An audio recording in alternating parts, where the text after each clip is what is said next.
Hello everyone. Tonight, I've prepared a special compilation of trucker tales, all gathered into one soothing episode for you to enjoy. Take a moment to like the video and subscribe. It really helps support the channel. Now, let's begin. The Rhythm Beneath. From Marcus. The interstate stretched ahead like a black ribbon under the pale moonlight. And I'd been driving this route for nearly 15 years without anything stranger than a blown tire or an ornery dispatcher. My Kenworth hummed its familiar diesel lullaby as I pulled into the truck stop just outside Bakersfield, the kind of place where the coffee tastes like motor oil and the fluorescent lights buzz with the persistence of dying insects. It was just past midnight on a Tuesday, which meant the lot was mostly empty save for a few other long haulers catching their mandatory rest. I was hauling a load of refrigerated goods bound for Seattle, nothing unusual about that, but as I backed into a parking spot near the edge of the lot, my headlights swept across something that made me pause. There, sitting alone in the far corner where the asphalt cracked and weeds pushed through like gnarled fingers, was an old trailer, not attached to any cab, just sitting there on its landing gear, looking abandoned and forgotten. The strange thing wasn't that it was there. Truck stops see plenty of abandoned equipment, but rather how pristine it looked despite clearly having been there for some time, based on the way the lot's gravel had shifted around its wheels. The trailer was painted a deep burgundy color that seemed to absorb the harsh parking lot lights rather than reflect them, and as I climbed down from my cab to do my pre-rest inspection, I found myself drawn toward it, despite having no real reason to investigate. The night air was cool and carried the usual truck stop perfume of diesel fumes and old grease, but as I walked closer to the abandoned trailer, there was something else, something organic and warm that reminded me of the way my grandmother's kitchen smelled when she was making her famous pot roast. I circled the trailer slowly, noting that its DOT numbers had been painted over with that same burgundy paint, and the license plate was so old and weathered that I couldn't make out the state or registration. The refrigeration unit on the front was an older model I hadn't seen in operation for at least a decade, the kind that used to break down every few hundred miles and leave drivers stranded with spoiled cargo. But this one was running, humming quietly in the night, though I couldn't see any power source connected to it. That's when I first heard the sound. At first I thought it was just the refrigeration unit's compressor cycling on and off, a rhythmic thump thump thump thump that seemed to resonate through the trailer's walls. But as I stood there listening, the sound became more distinct, more organic, like the steady beating of an enormous heart. I pressed my ear against the cool metal siding, and the sound grew stronger, accompanied now by what seemed like the whisper-soft movement of air, as if something inside was breathing. I pulled back quickly, telling myself I was just tired, that 18 hours of driving can play tricks on a man's mind. But as I walked back toward my own truck, I couldn't shake the feeling that something was watching me from within that burgundy trailer. I settled into my sleeper berth, but sleep came fitfully, interrupted by dreams of vast, empty spaces filled with that rhythmic beating sound. The next morning brought weak sunlight and the usual truck stop bustle, and when I looked out toward where the trailer had been parked, it was gone. I asked the attendant inside if he'd seen anyone move it, but he just shrugged and said they get a lot of equipment moving through, impossible to keep track of it all. I might have dismissed the whole thing as a product of road fatigue, if not for the fact that the gravel where the trailer had been sitting was still warm to the touch, and there was a faint impression in the asphalt that looked unsettlingly organic, like the outline of something that had been pressing against the ground from underneath. 3 weeks later, I was running a load down through Nevada when I saw it again. This time it was parked behind a small diner off Highway 95, same burgundy color, same old-style refrigeration unit humming quietly despite having no visible power connection. I pulled into the diner's lot, telling myself I was just stopping for coffee, but I knew I had to take another look. The late afternoon sun cast long shadows across the desert, and the air shimmered with heat waves that made everything seem slightly unreal. The trailer sat in the diner's back lot like a sleeping animal, and as I approached, that familiar organic smell grew stronger, no longer reminiscent of cooking food but something else, something alive and warm and vaguely unsettling. The rhythmic sound was there too, stronger now, a steady thump thump thump thump that seemed to synchronize with my own heartbeat until I couldn't tell which was which. I walked around to the back of the trailer and found that the doors were slightly ajar, held closed by a single bungee cord that looked like it had been stretched to its limit by pressure from within. Through the narrow gap I could see only darkness, but the breathing sound was unmistakable now, slow and deep and utterly inhuman in its scale. The air that escaped through the gap was warm and humid, carrying with it a scent that was both familiar and alien, like copper pennies mixed with something sweet and cloying. My hands trembled as I reached for the bungee cord, some part of my mind screaming at me to walk away, to get back in my truck and forget I'd ever seen this thing. But curiosity is a powerful force, and I'd spent too many nights wondering what was inside that trailer to turn back now. I unhooked the cord and let it fall to the ground with a small metallic clink.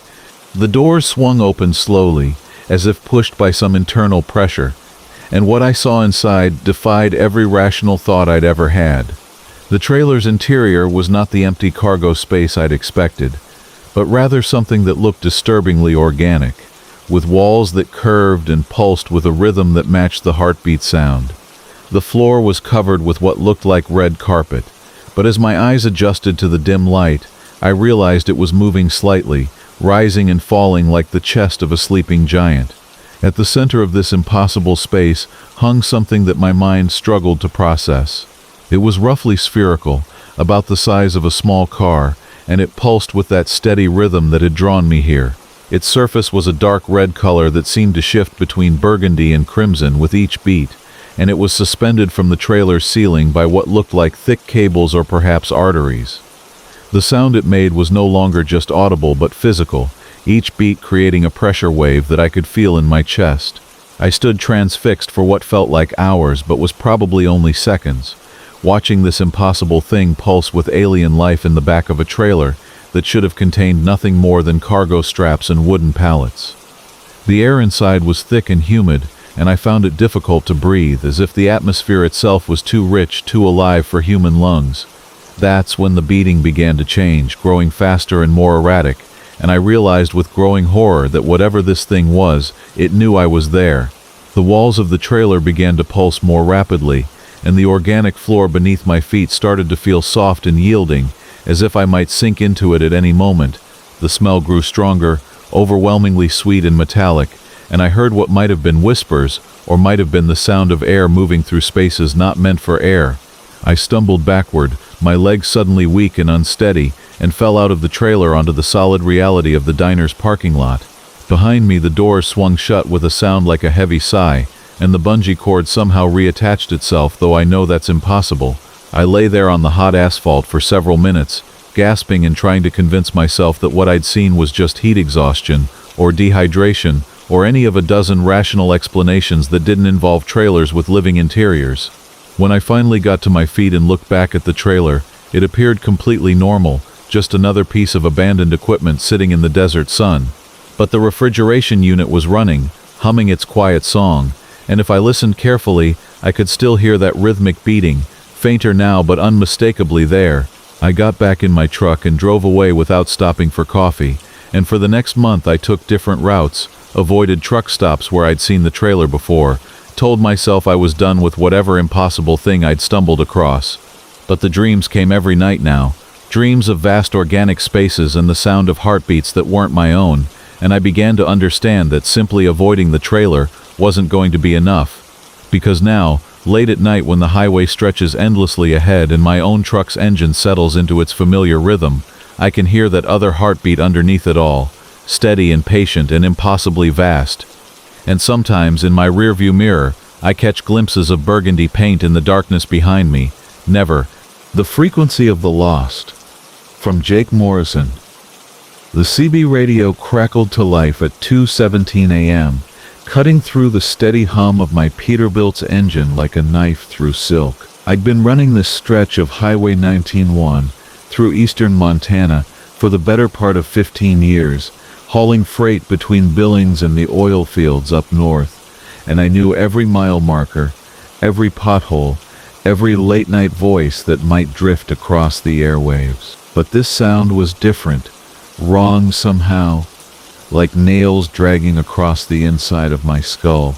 T-Static filled the cab, but underneath that electronic snow was something that made my hands tighten on the steering wheel. It was screaming, high and thin and desperate, weaving in and out of the white noise like a thread of pure terror. The sound rose and fell with the static's rhythm, sometimes clear enough that I could almost make out words, sometimes buried so deep in the interference that I wondered if I was imagining it altogether. I reached for the CB handset, my fingers trembling slightly as I adjusted the squelch control, trying to clear the signal. The screaming grew louder for a moment, so sharp and immediate that I jerked my hand back as if the radio had burned me. Then it faded again, becoming just another layer in the electronic symphony of late-night transmissions. Anyone else hearing that interference on this channel?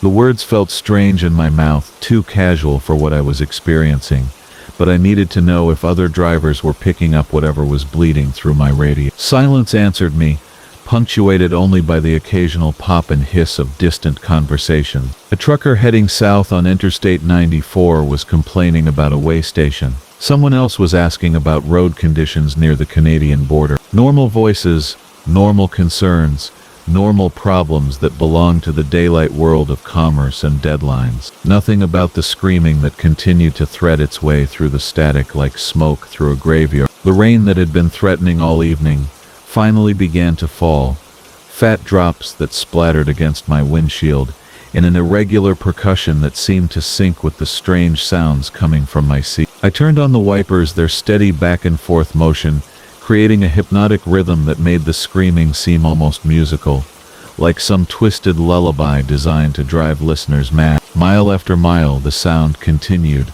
growing stronger as I drove deeper into the empty landscape of eastern Montana. The terrain here was desolate even in daylight, all rolling hills and abandoned farmsteads, but at night it took on an otherworldly quality that made every shadow seem significant. My headlights carved a narrow tunnel through the darkness, illuminating rain-slicked asphalt and little else, while the CB continued its electronic keening. I tried switching channels, scrolling through the entire band from 1 to 40, but the screaming followed me everywhere, sometimes faint, sometimes overwhelming. On channel 19 it mixed with trucker chatter, until the voices of living drivers seemed to take on the same desperate quality as whatever was trapped in the static. On channel 9, the emergency frequency, it became so loud that I had to turn down the volume, but even then I could feel it vibrating through the cab like a living thing. The fuel gauge showed I had enough diesel to make my destination without stopping,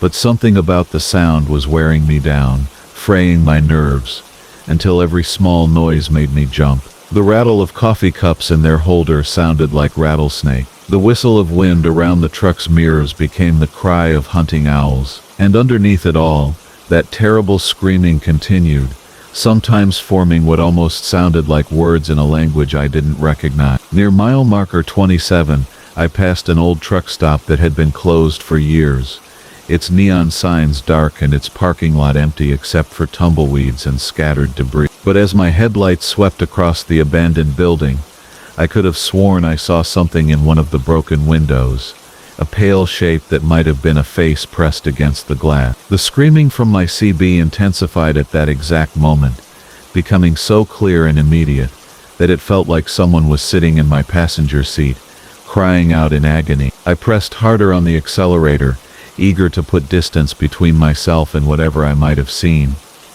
But the abandoned truck stop seemed to follow me somehow, its influence spreading along the highway like ripples in a dark pond. The screaming grew more complex, developing harmonies and counterpoints, as if multiple voices were joining in whatever cosmic chorus was bleeding through my radio. Some sounded human, others decidedly did not, and all of them carried a weight of suffering that made my chest tight with sympathetic dread. My wipers could barely keep up with the deluge, and more than once I had to slow down to avoid hydroplaning on the increasingly treacherous road surface. The CB's screaming seemed to respond to every hazard, growing louder whenever I hit a patch of standing water, falling to a whisper during the brief moments when the road was clear. Relief flooded through me at the sight of another driver, someone who might be able to confirm that I wasn't losing my mind completely. I grabbed my CB handset and keyed the mic, trying to raise whoever was behind me. Southbound big truck running behind me on 91.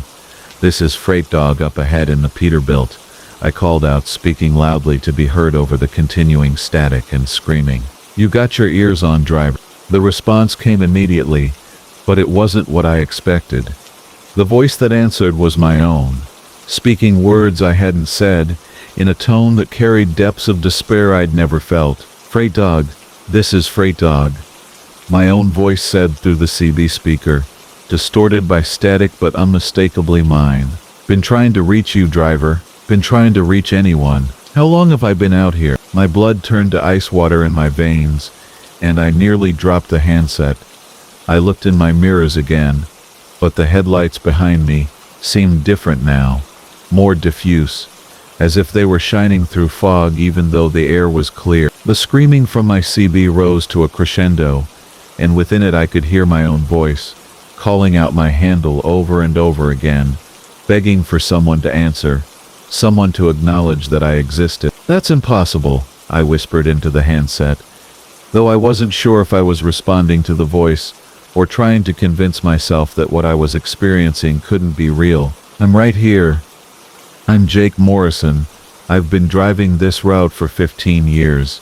I know who I am." But even as I spoke the words, doubt crept into my mind like water through a cracked foundation. When had I last stopped for fuel? When had I last eaten a meal, or spoken to another human being face to face? The details of my recent past seemed fuzzy, like trying to remember a dream after being awake for several hours. I could recall starting my run in Billings, loading my trailer with drilling equipment bound for the oil fields.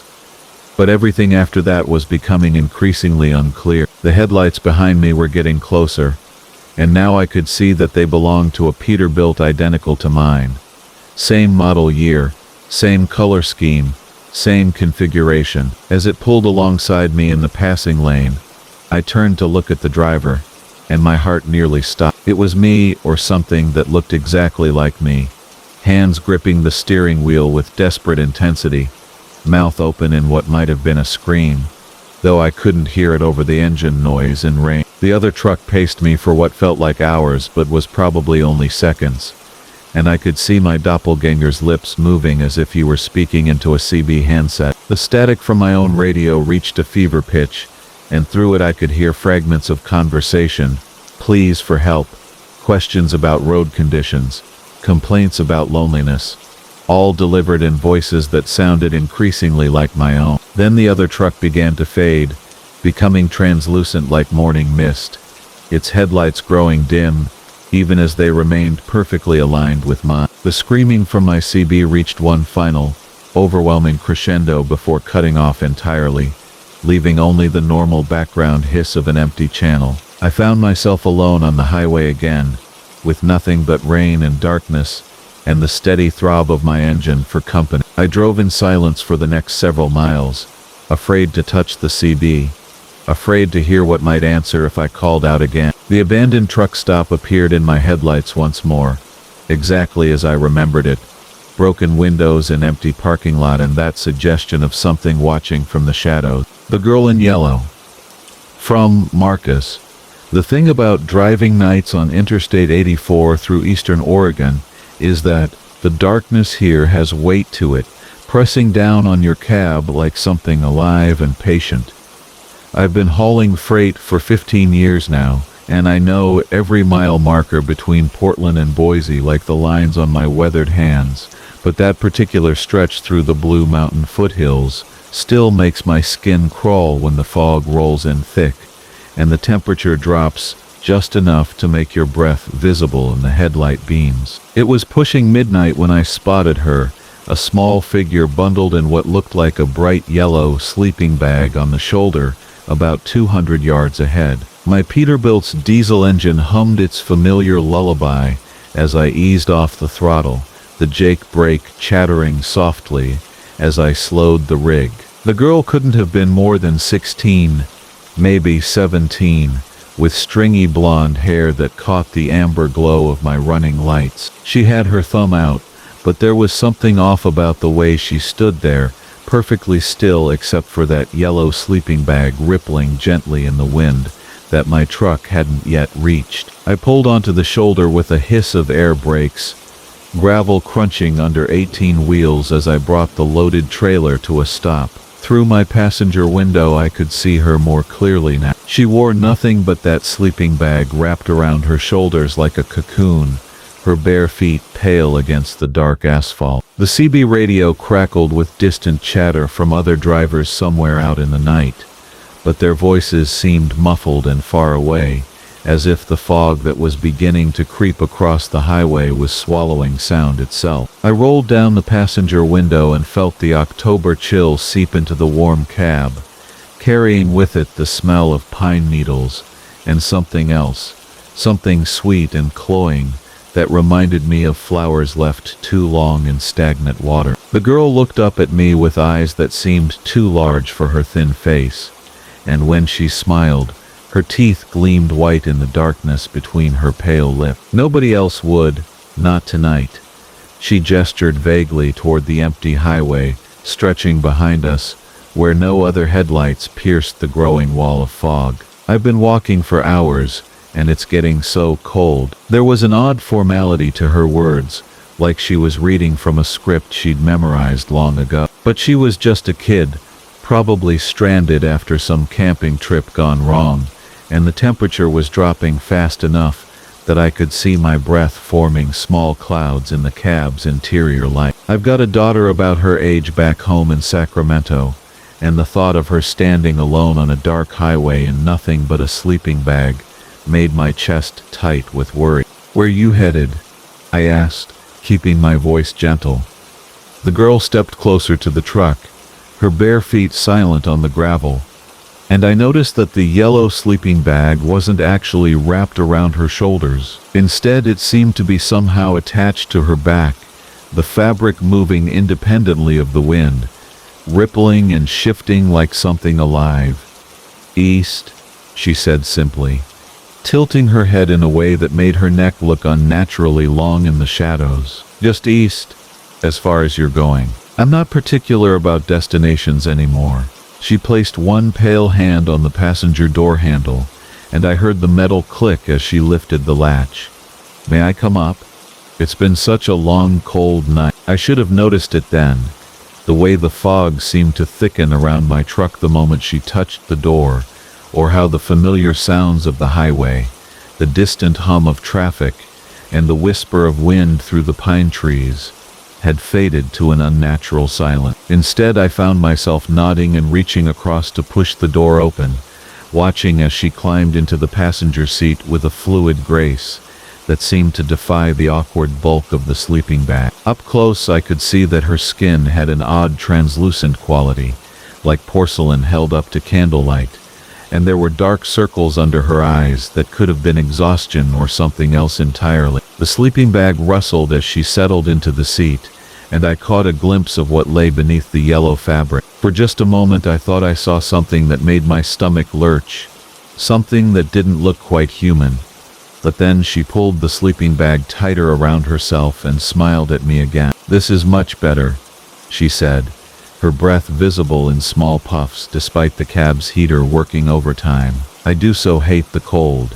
It makes everything so much harder." She turned to look out the windshield at the road ahead, where my headlights barely penetrated the thickening fog. "We should get moving, don't you think? The night won't last forever." I put the truck back in gear and pulled onto the highway, the diesel engine settling into its cruising rhythm as we began climbing into the foothills. The fog had become so dense that I had to slow to barely 40 miles per hour, my headlights creating a tunnel of visibility that extended maybe 50 feet ahead. The yellow lines on the road seemed to glow with their own light, the only reference points in a world that had suddenly shrunk to the size of my truck cab. The girl turned to look at me, and in the green glow of the dashboard lights, her eyes appeared colorless, like pools of still water. "That's what they called me the last time anyway." She paused, one finger tracing patterns on the condensation forming on the passenger window. "What about you? Do you have a name, or are you just another driver passing through the dark?" Her question struck me as odd, but I found myself answering anyway. "Marcus," I said, my voice sounding strangely distant in the fog-muffled cab. "Marcus Williams. Been driving this route for more years than I care to count." "Marcus," she repeated, tasting the syllables like something sweet. "That's a strong name. Names have power, you know. They anchor us to who we were, or who we think we should be. The sleeping bag rustled again, and I caught another glimpse of what lay beneath, something that made my hands tighten on the steering wheel.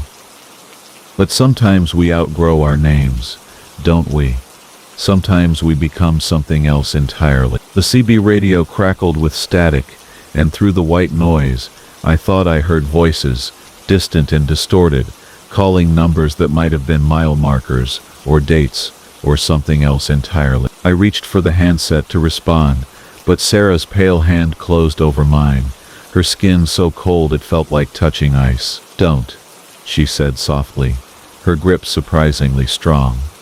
"They're not talking to you, Marcus. Not anymore." The static faded, leaving only the hum of the engine and the whisper of fog against the windshield. Besides, we're almost there. The highway had begun to curve through a series of steep ravines, and the fog had grown so thick that I could barely make out the guardrail on the passenger side. The yellow sleeping bag around Sarah's shoulders had started to glow with a faint, sickly light that had nothing to do with the dashboard illumination. My home, anyway.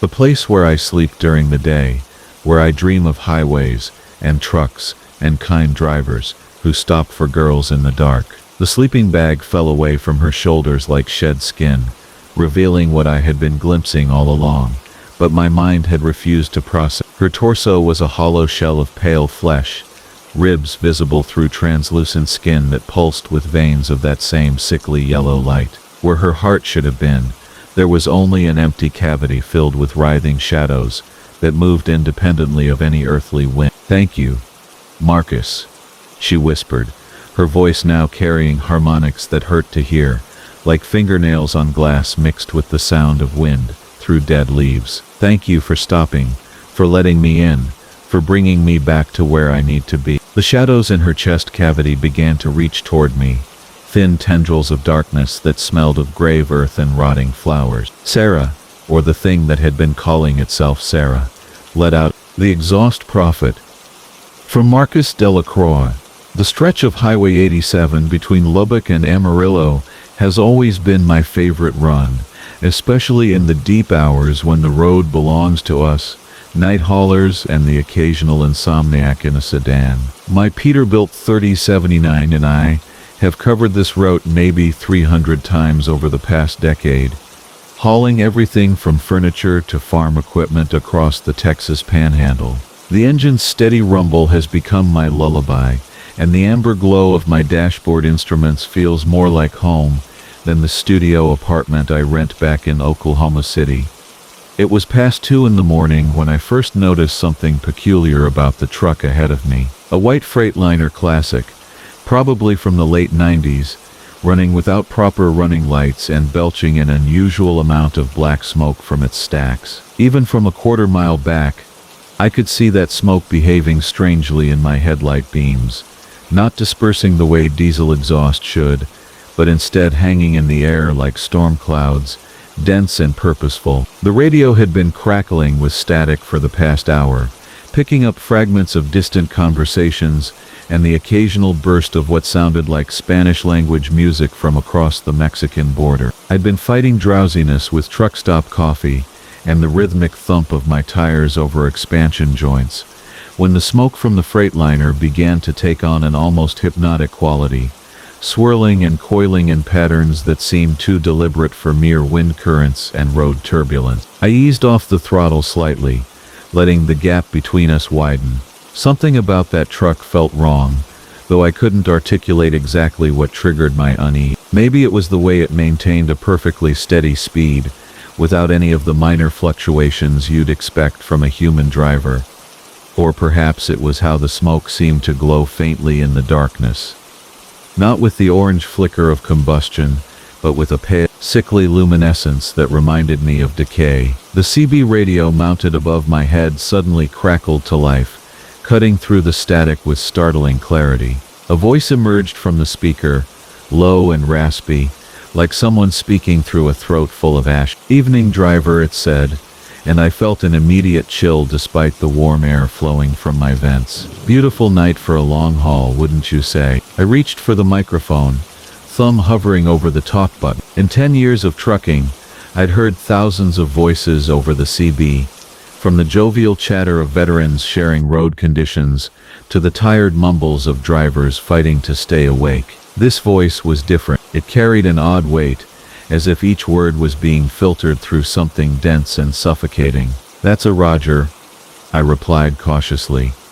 "How's the road looking ahead?" The response came immediately, without the usual pause you'd expect as someone formulated their thought. "Depends on what you're looking for, friend. Some folks see clear sailing. Others find exactly what they've been running from." A semi-trailer loaded with wind turbine components passed us both in the left lane, its driver probably eager to make up time on the empty highway. As it pulled ahead, the wash of air from its passage should have dispersed the smoke trailing the white Freightliner, but instead the dark exhaust seemed to reach out like grasping fingers, briefly enveloping the passing truck before settling back into its unnatural formation. "You got quite a bit of smoke coming out of your stacks there," I transmitted, trying to keep my tone conversational despite the growing knot in my stomach. "Might want to have someone take a look at your engine when you hit the next truck stop." The laughter that emerged from the radio was like the sound of paper burning, dry and crackling with malice. "Oh, this old girl runs exactly the way she's supposed to," the voice replied.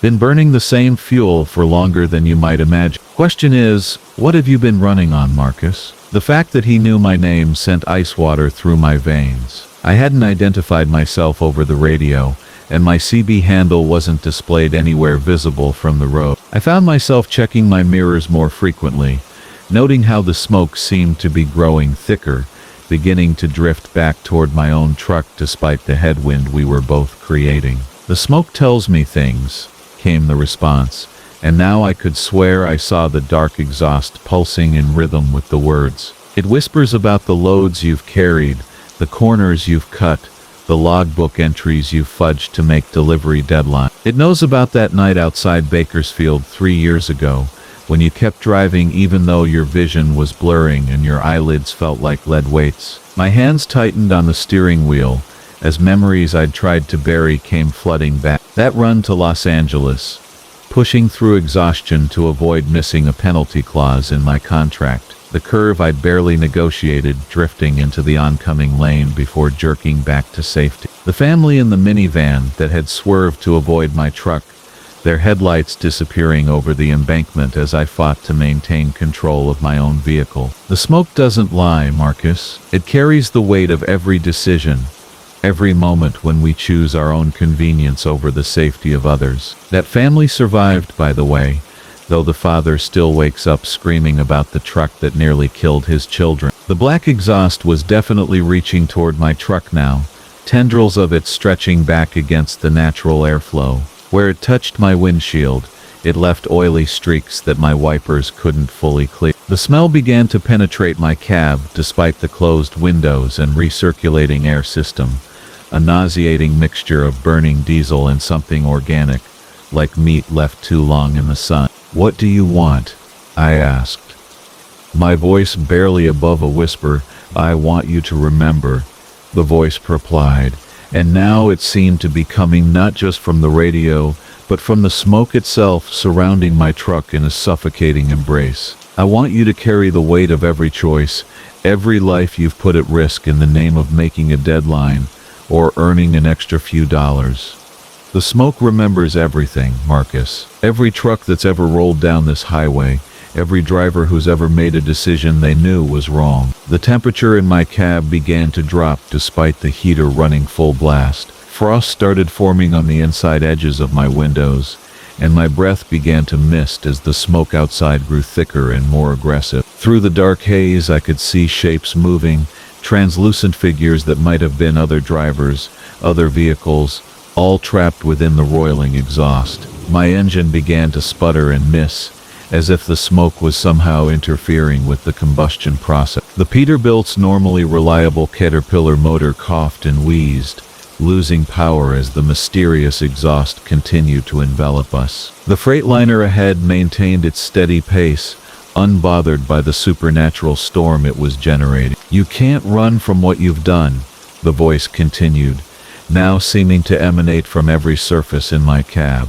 Every mile you drive, you carry the weight of those choices. The smoke will follow you, remind you, until you face what you've become. In desperation, I downshifted and pulled into the right shoulder, hoping to let the white truck pass and leave me behind. But as I slowed, the Freightliner slowed as well, maintaining its position just ahead of me. The smoke billowed back like a living thing, completely obscuring my vision and filling my cab with its acrid presence. They recited a litany of close calls and near misses, moments when fatigue or schedule pressure had compromised safety, times when loads had been secured hastily, or inspection requirements had been glossed over in the interest of time. My radio crackled with static, and through the interference, I could hear what sounded like accident reports, emergency calls, the desperate voices of people whose lives had been forever changed by trucks whose drivers had made the same choices I'd made over the years. The smoke seemed to feed on my growing panic,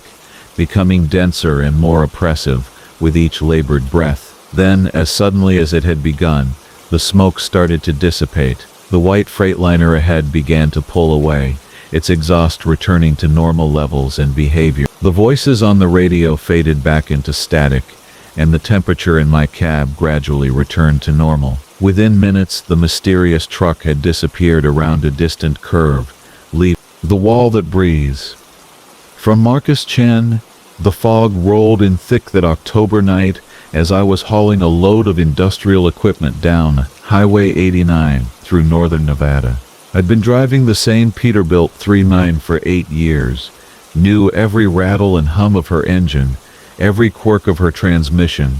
She was reliable, steady, the kind of truck that gets you through whatever the road throws at you. But nothing had prepared me for what I encountered in that strange, silvered mist. The weather report had mentioned possible fog in the valleys, nothing unusual for this time of year, when the temperature drops and the moisture rises from the hidden creeks that snake through the high desert. I'd driven through fog countless times before, thick enough to cut your visibility down to the reach of your headlights, sometimes thicker. This seemed like more of the same as it first began to gather around the highway markers and fence posts, wisping across the asphalt in ghostly tendrils that caught the glow of my running lights. A westbound trucker mentioned it was getting pretty soupy up ahead, but his voice was relaxed, conversational.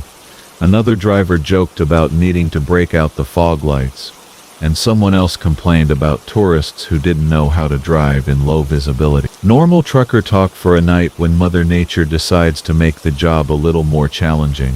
I downshifted as the fog thickened, feeling the familiar vibration of the Jake brake as I reduced speed. The yellow center line became my lifeline, the only reliable reference point in an increasingly gray world. My headlights seemed to bounce back at me, creating a cocoon of illumination that extended maybe 30 feet ahead of the cab. The steady diesel rumble of the engine was comforting, a mechanical heartbeat that kept time with the rhythm of the road. That's when I first noticed something wasn't quite right. The fog wasn't behaving like fog should. Instead of drifting and swirling with the air currents, it seemed to have a weight to it, a density that felt almost solid. When I tried to push through a particularly thick patch, I felt the truck slow down more than it should have, as if I was driving through invisible molasses rather than suspended water droplets. This stretch of highway had some subtle inclines that could fool you, especially when you couldn't see the terrain ahead. But my gauges told a different story. The engine was working harder than it should for the relatively flat section I knew I was traveling. The RPMs climbed as I pressed the accelerator, but my speed remained stubbornly low. The CB radio had gone quiet, which struck me as odd. Usually when conditions get challenging, drivers become more talkative, sharing information about road conditions, accidents, or alternate routes. But the airwaves were silent except for the occasional burst of static. I tried calling out, asking if anyone else was experiencing unusual conditions, but received no response. The silence felt heavy, oppressive, like the fog itself had somehow muffled the radio wave. I leaned forward, peering through the windshield, trying to make sense of what I was seeing. The fog ahead looked different, more structured somehow, Instead of the random, chaotic patterns typical of natural mist, it seemed to form walls, barriers that stretched across the highway. As I approached each formation, I could feel the truck struggle against what felt like physical resistance. The first real shock came when I hit what I can only describe as a fog wall that pushed back. I was maintaining about 40 miles per hour when suddenly it felt like I'd driven into a massive cushion. The truck lurched, the engine revved, but instead of pushing through, I felt myself being gently but firmly pressed backward. The sensation was utterly alien, like trying to drive through something that had the consistency of dense foam, but the strength of concrete. I downshifted, giving the engine more power, and felt the truck strain against whatever was resisting it. For a moment I made progress, pushing deeper into the strange formation, but then the pressure increased, and I found myself being slowly, inexorably pushed back, until I popped out of the fog wall, like a cork from a bottle. The sudden release sent me rolling backward several feet before I could get the brakes engaged.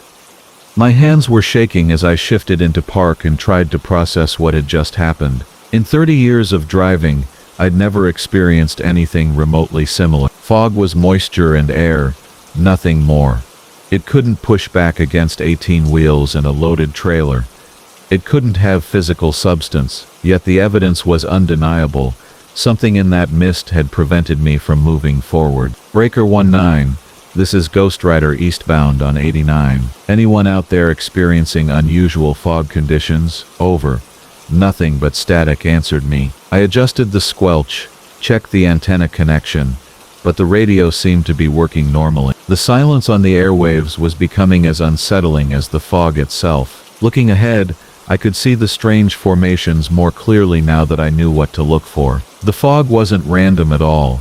It formed distinct walls, barriers that stretched across the highway at regular intervals. Between each wall was a clear space, maybe 50 to 100 yards of normal visibility. It was like looking at a series of curtains hung across the road, each one blocking passage to the next section. I put the truck back in gear and approached the fog wall again, this time more cautiously. As I drew near, I could actually see the front of the truck beginning to compress the fog, pushing it inward, like I was driving into a giant marshmallow. The resistance built gradually, gently but implacably, until forward progress became impossible. The engine strained, the transmission downshifted automatically, but the truck simply would not advance. Then came the truly terrifying part. As I backed away from the fog wall, I saw movement within it. Shapes that might have been shadows, or might have been something more substantial. They flowed through the mist like swimmers moving through cloudy water. Dark forms that seemed almost human in their proportions, but too fluid in their movement. I told myself it was pareidolia, the human tendency to see patterns and faces in random shapes. But these movements seemed too purposeful, too coordinated to be mere tricks of light and shadow. One of the shapes approached the front of the truck, and I could swear I felt eyes upon me, though I could see no features through the dense fog. The presence was unmistakable, that primitive awareness that tells you when you're being watched. The hair on the back of my neck stood up, and I felt a chill that had nothing to do with the October night air. I tried backing further away, but found that the fog behind me had somehow thickened as well. Not into the same kind of barrier I'd encountered ahead, but dense enough to make retreat difficult. I was being channeled, herded, kept in the clear space between fog walls, like cattle in a chute. The realization sent a jolt of panic through me that I fought to suppress. Panic was the enemy of good decision-making, and I needed all my wits about me. The shapes in the fog seemed to be communicating with each other, moving in patterns that suggested coordination and intent. I couldn't hear anything over the diesel engine and the whisper of the ventilation system, but I had the distinct impression of activity, of intelligence at work. The fog walls began to shift, not dissipating but reorganizing, creating new passages and blocking others. I saw an opening to my right, what looked like a gap in the fog formation that might lead to a parallel road, or at least give me room to maneuver. I turned toward it, building up speed as much as I dared in the limited visibility. But as I approached, the gap began to narrow, fog flowing inward from both sides like sliding doors closing. I punched the accelerator, racing to reach the opening before it sealed completely. The truck burst through just as the fog walls came together behind me, and I found myself on what seemed to be the same highway, but the fog formations were different here, arranged in new patterns. I realized with growing horror that the fog wasn't just blocking my path. It was actively reconfiguring the landscape, creating a maze where none had existed before. I drove forward as quickly as I dared, taking advantage of the clear spaces between walls, always looking for a way out of whatever this thing was. The shapes continued to move within the fog, sometimes approaching the truck closely enough that I could make out vague outlines, tall, elongated forms that seemed to stretch and compress like living smoke. In the fog wall ahead, a gap began to open, but instead of revealing more highway, it showed what looked like a vast space, a cavern or void, that stretched beyond the reach of my headlight. The fog formed the walls and ceiling of this impossible space, and within it, I could see more of the dark shapes moving about like residents of some ethereal realm. The rest stop with no sky. From Jake Morrison. The thing about driving the same route for 15 years is that you start to notice when something's wrong, even when you can't quite put your finger on what it is. I've been hauling freight up and down Interstate 80 since I was 23, and I know every mile marker, every truck stop, every patch of road where the asphalt gets rough between Nebraska and Wyoming.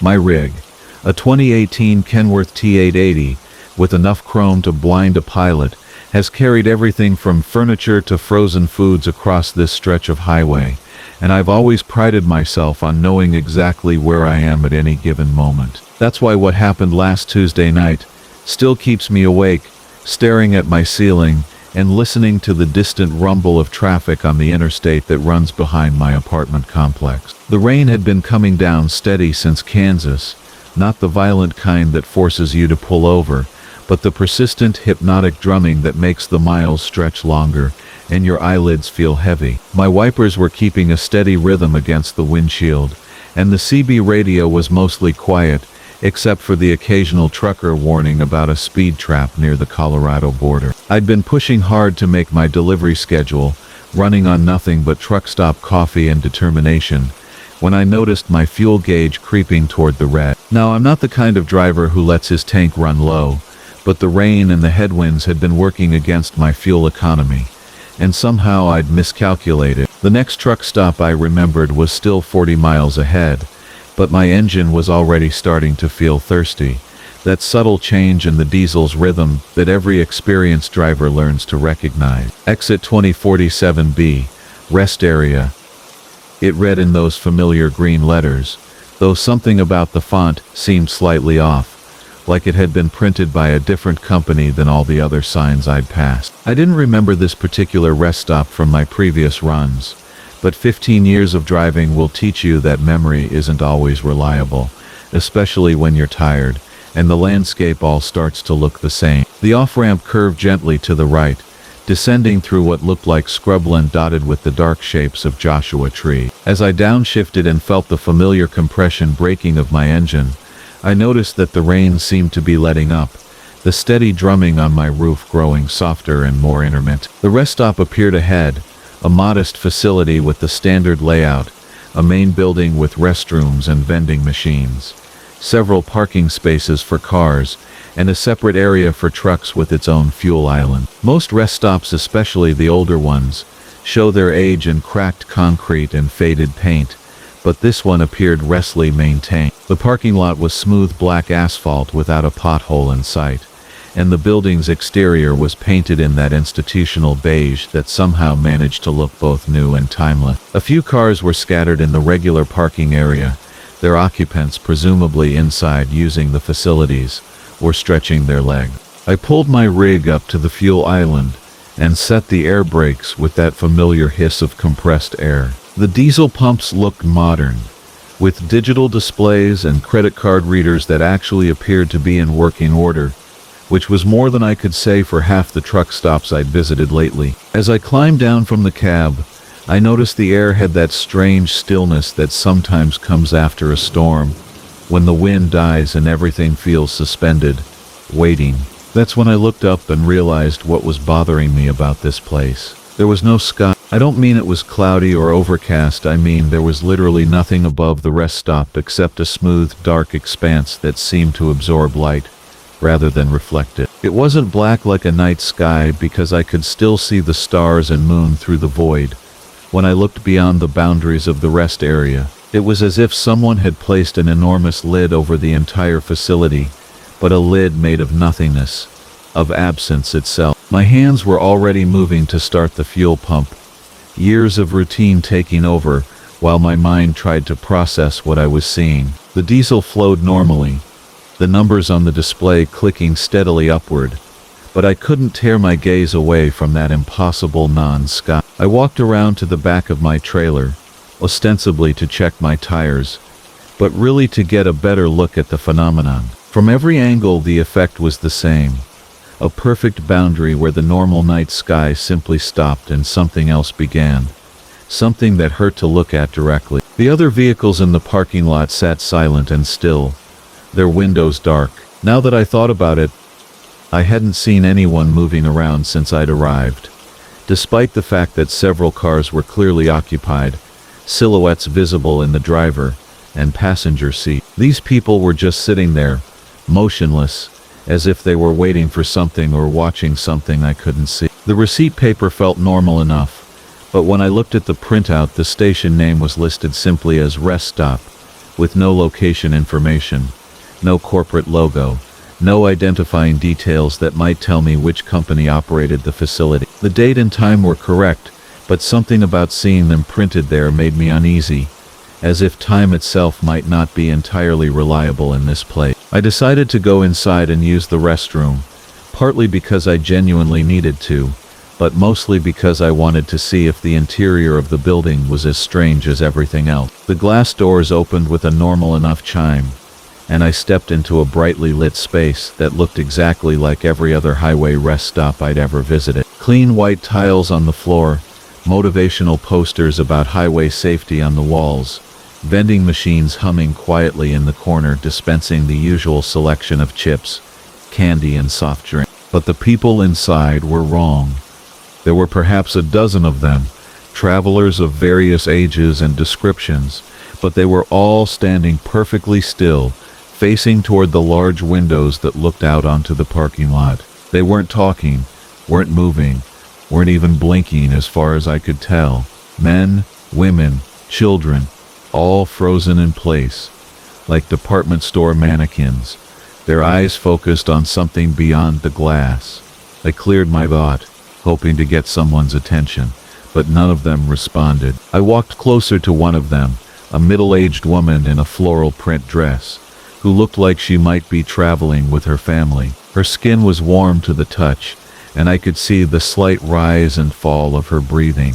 But when I spoke to her directly, asking if she was all right, she didn't acknowledge my presence in any way. Her eyes remained fixed on the windows, watching the motionless cars in the parking lot. The restroom was normal enough, clean and well maintained, with hot water and soap that actually worked.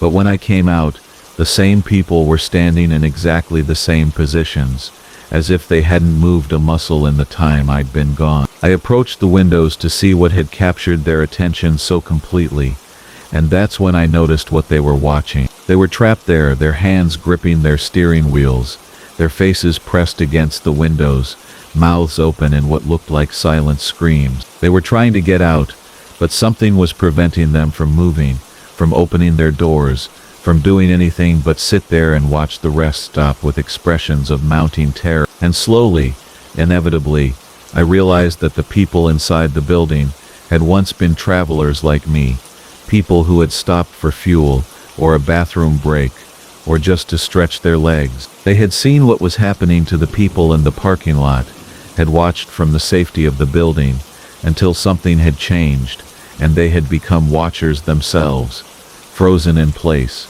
waiting for their turn to be moved outside to the car. I backed away from the windows, my heart starting to pound in a way that made my chest feel tight and my breathing shallow. The people around me remained motionless, but I could swear I saw slight movements in their peripheral vision, tiny adjustments in their positions that suggested they were somehow aware of my growing panic. The building felt smaller now, the walls closer together, and the bright fluorescent lights seemed to be dimming gradually, so slowly that I might not have noticed if I hadn't been looking for changes. My truck was still sitting at the fuel island, and I could see through the windows that it was empty, waiting for me. But between me and my rig was that impossible void overhead, that absence of sky that seemed to be slowly expanding, creeping outward from the rest stop like spilled ink. I had the terrible certainty that if I stepped outside, if I tried to return to my truck, I would find myself trapped like the people in the cars,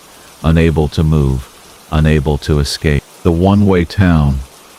From Marcus, the GPS died somewhere between Bakersfield and nowhere, its screen flickering once before going black as the desert night pressed against my windshield.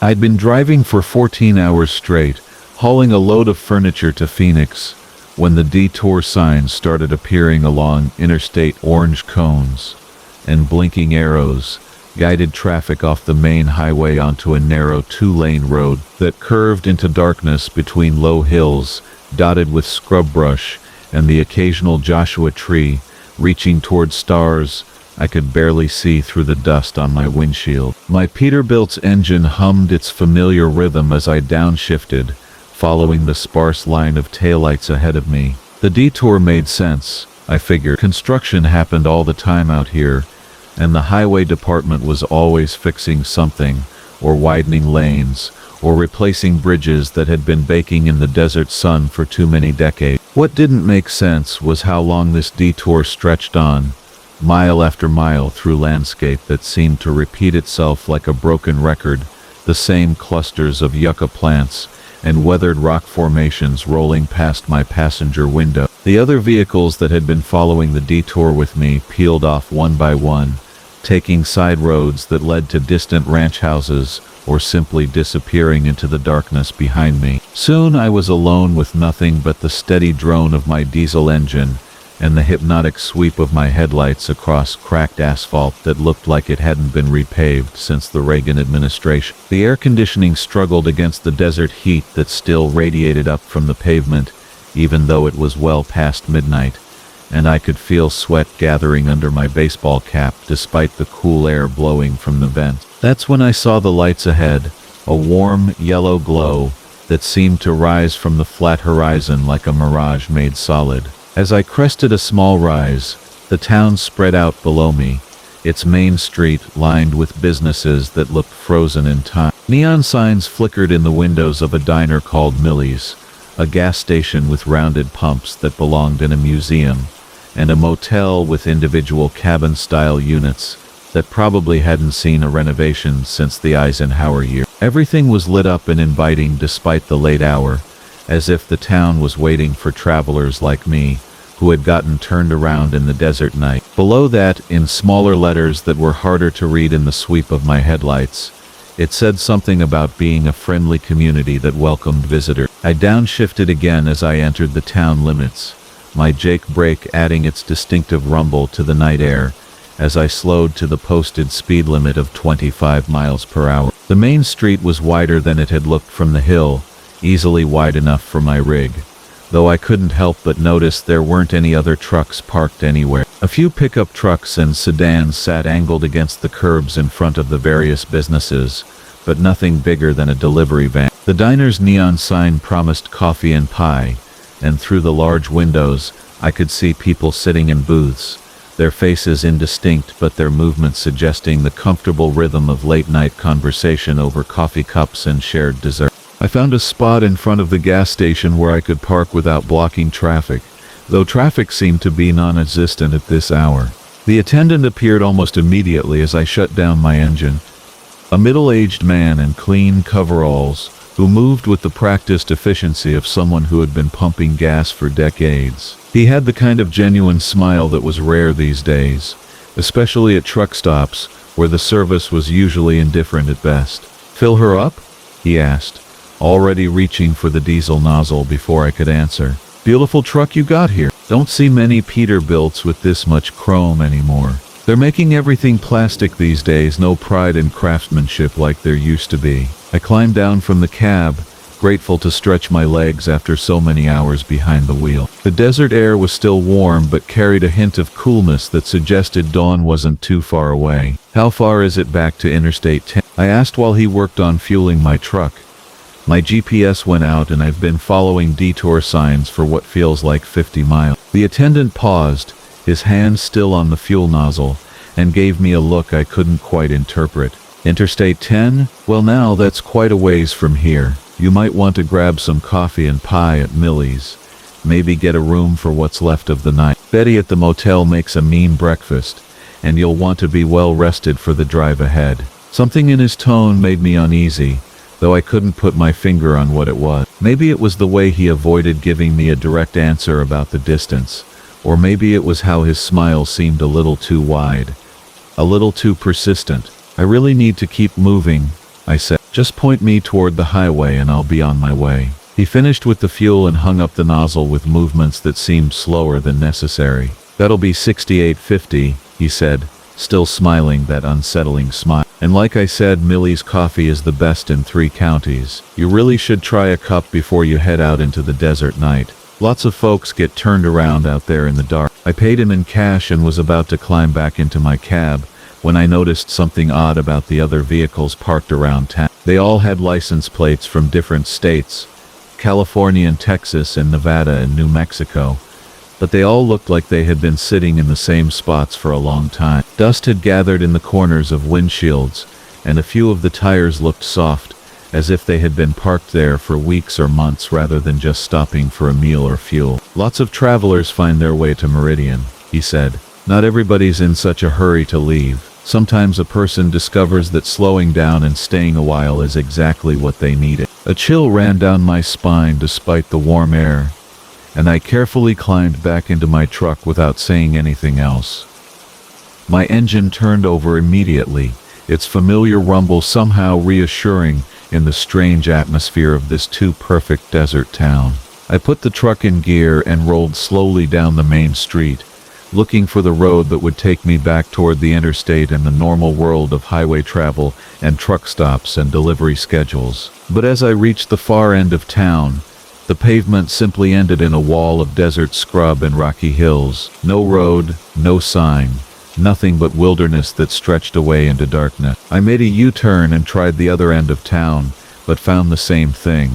The street just stopped, as if the town existed in a pocket with no exits except the way I had come in. The people in the diner turned to watch me pass, their faces visible now through the large windows, and I could see that their smiles were identical to the gas station attendants, too wide and too persistent, and somehow wrong. A woman in a waitress uniform stepped out onto the sidewalk and waved at me as if inviting me to stop, to come inside and join the eternal conversation over coffee and pie. I found the road I had come in on, the same cracked asphalt that had brought me down from the hills, and gunned my engine as I headed back the way I had come. But after 20 minutes of driving, following the winding road through landscape that looked exactly the same as it had before, I crested the same rise and saw the lights of Meridian spread out below me again.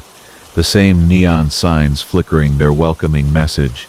The same too perfect main street lined with vehicles that would never leave. The wooden sign appeared in my headlights again, but this time I could read the smaller text below the town's name and population.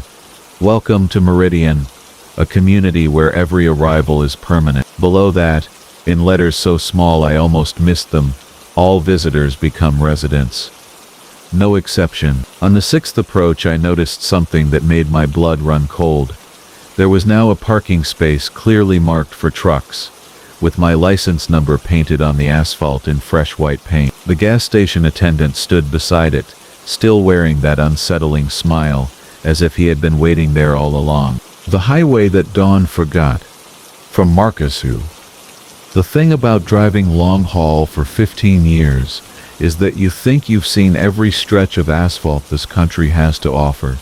Every truck stop diner with its flickering neon sign, promising hot coffee and questionable pie, every rest area where shadows gather like old friends, sharing secrets. You learn to read the road like scripture, memorizing the gentle curves of Interstate 40 through the Mojave, the way fog rolls across Highway 101 near Big Sur, the particular shade of orange that sodium lights cast on wet pavement in small Montana towns, whose names you never quite catch. But sometimes, just sometimes, the road decides to show you something new, something that makes you question whether all those miles you've logged were preparation for a journey you never intended to take. It was supposed to be a simple run from Denver to Salt Lake City, my 18-wheeler loaded with auto parts that needed to reach their destination by Thursday morning. Nothing unusual there, just another routine haul across Colorado's high country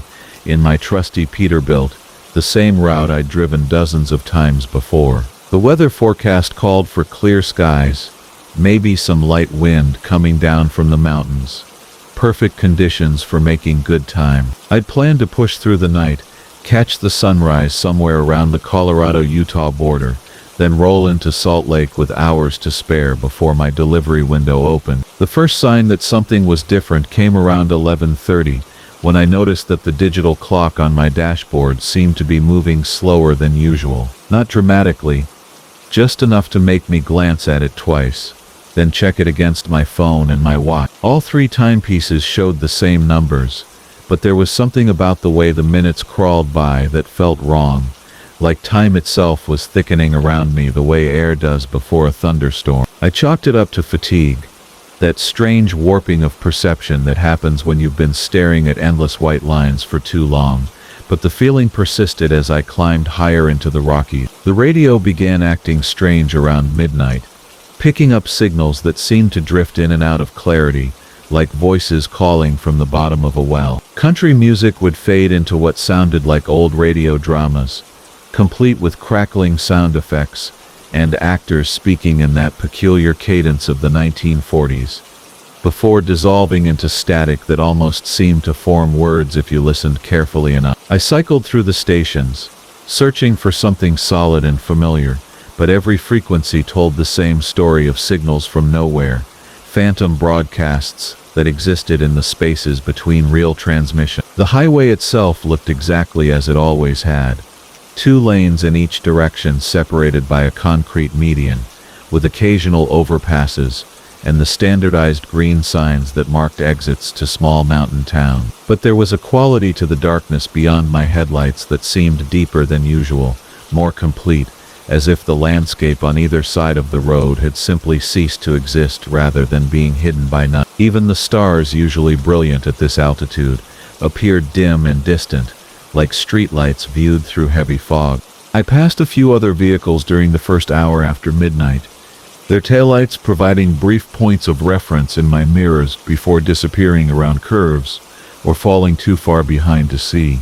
But as the night wore on, the traffic thinned to nothing, leaving me alone with the steady rumble of my diesel engine and the hypnotic rhythm of tires on asphalt. This wasn't unusual for a Tuesday night on a mountain highway, but combined with everything else, the solitude felt more pronounced, more intentional, as if the road was gradually emptying itself of all travelers except me. Around what should have been 1 in the morning, I began to notice that the mile markers weren't changing the way they should.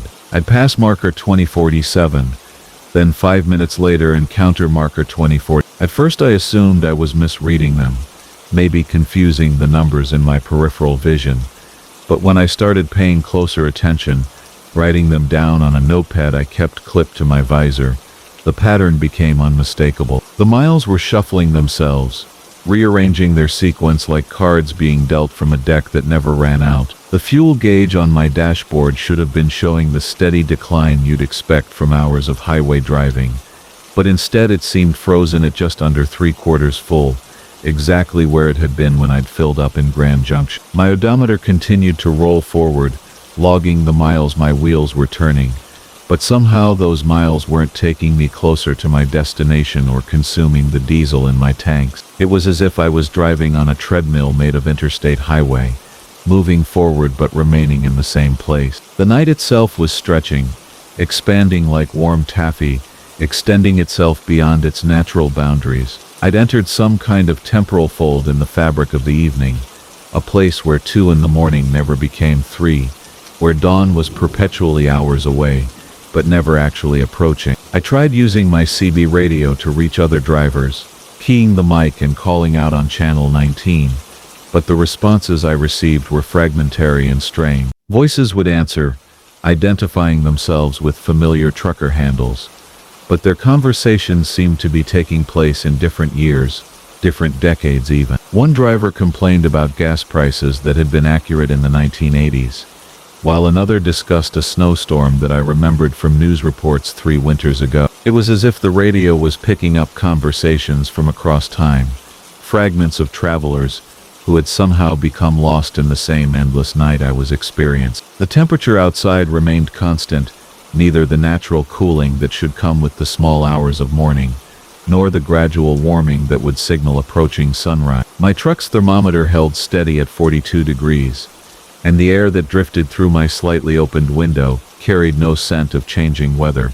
just the thin, clean smell of high altitude that could have belonged to any season, any year. I began to see the same landmarks repeating, subtle at first, then more obviously. A distinctive rock formation that jutted up beside the highway like a stone finger pointing at the stars, appeared 3 times in what should have been a straight-line journey. An overpass with graffiti spelling out "Jenny loves Mike" in spray-painted letters crossed above me twice, though I was certain I hadn't turned around or taken any exits. The road was looping back on itself in ways that defied both geography and logic, creating a circuit that I couldn't escape simply by continuing to drive forward. Exit signs promised towns and services that I knew should be there, places I'd stopped before on previous runs. But when I tried to leave the highway, following off-ramps that curved away into the darkness, I found myself somehow back on the main road within minutes, as if the exits were optical illusions, or the side roads were impossibly short loops that deposited me back where I'd started. The night was not only endless, but inescapable, a closed system from which there was no departure. My cell phone showed no signal, which wasn't unusual in remote mountain areas, but more disturbing was the way the screen seemed to flicker whenever I checked the time, displaying numbers that didn't quite match my dashboard clock, as if even my personal devices were being affected by whatever temporal disturbance had ensnared me. The GPS unit mounted on my windshield showed my position as a blue dot moving along the highway, but the map around that dot kept shifting, roads appearing and disappearing, town names changing when I wasn't looking directly at the screen. Other trucks began appearing in my mirrors around what should have been 3 in the morning.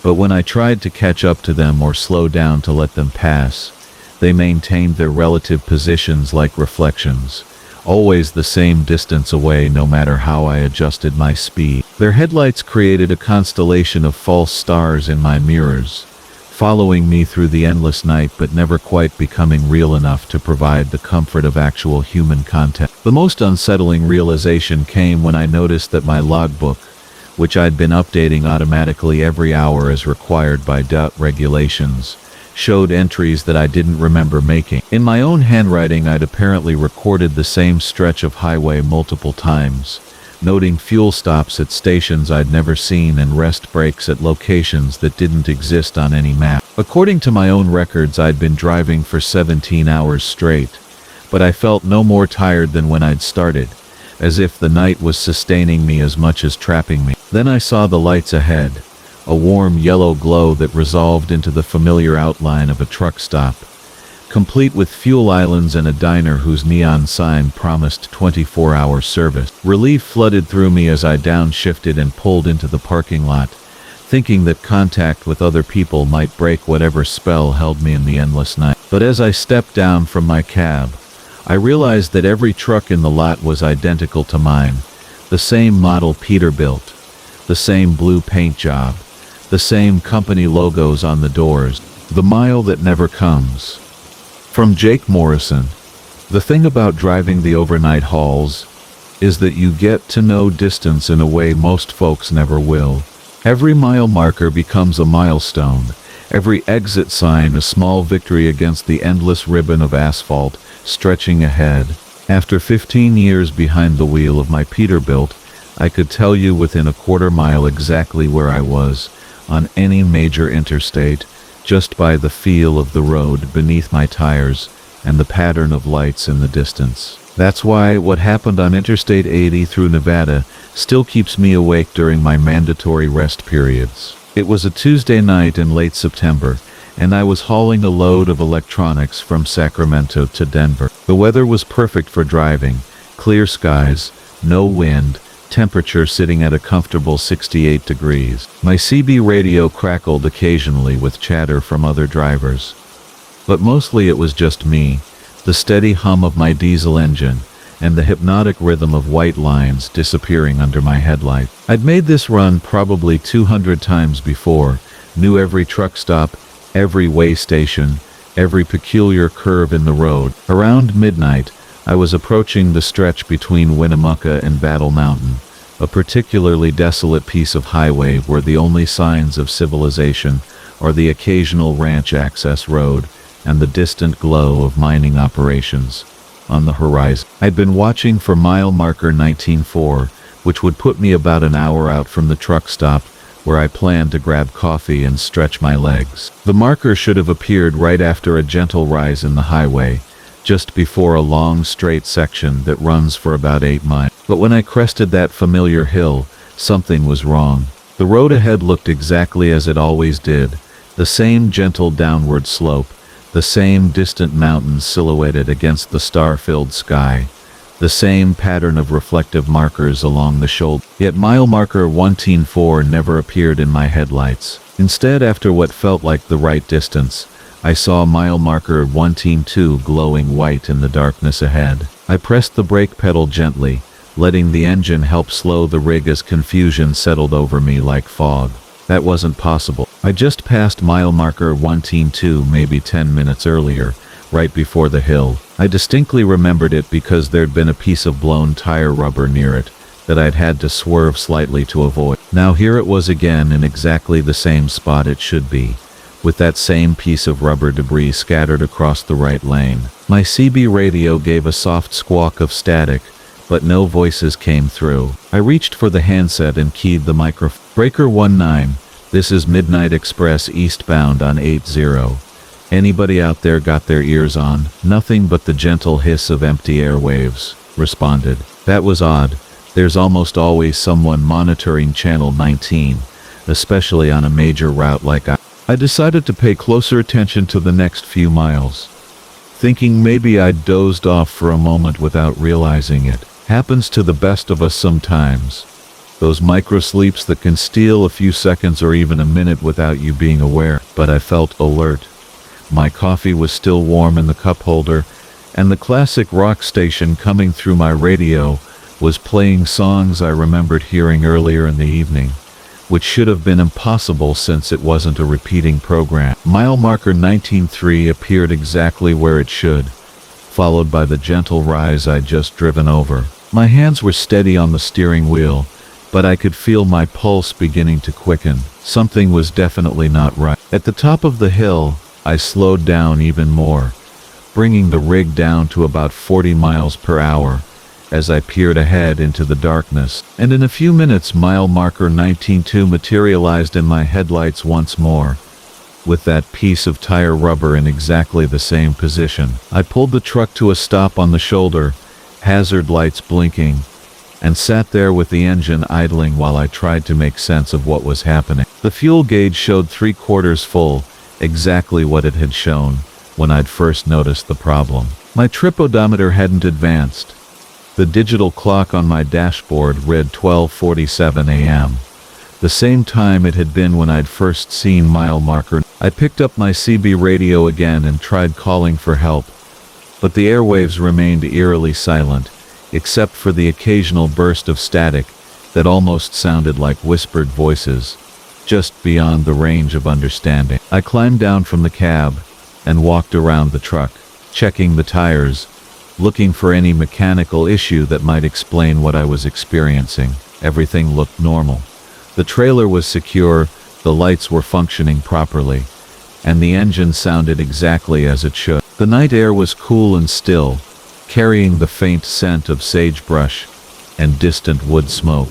Overhead, the stars wheeled in their familiar patterns, and I could make out the Big Dipper hanging low on the northern horizon. Instead of continuing east toward mile marker 19.3, I performed a careful U-turn and headed west, back toward Winnemucca. But within minutes I found myself approaching mile marker 19.2 from the opposite direction, even though that should have been impossible. The road stretched ahead exactly as it had before, and when I crested the same hill I'd been driving over repeatedly, there was the familiar downward slope, leading to mile marker 9. A cold realization began to settle in my chest. I wasn't just repeating the same stretch of highway, I was trapped in it, like a bug caught in amber. The mile I was trying to reach, mile marker 19.4, that should have appeared after 19.3, was somehow always just ahead, always just beyond my reach, no matter which direction I traveled or how far I drove.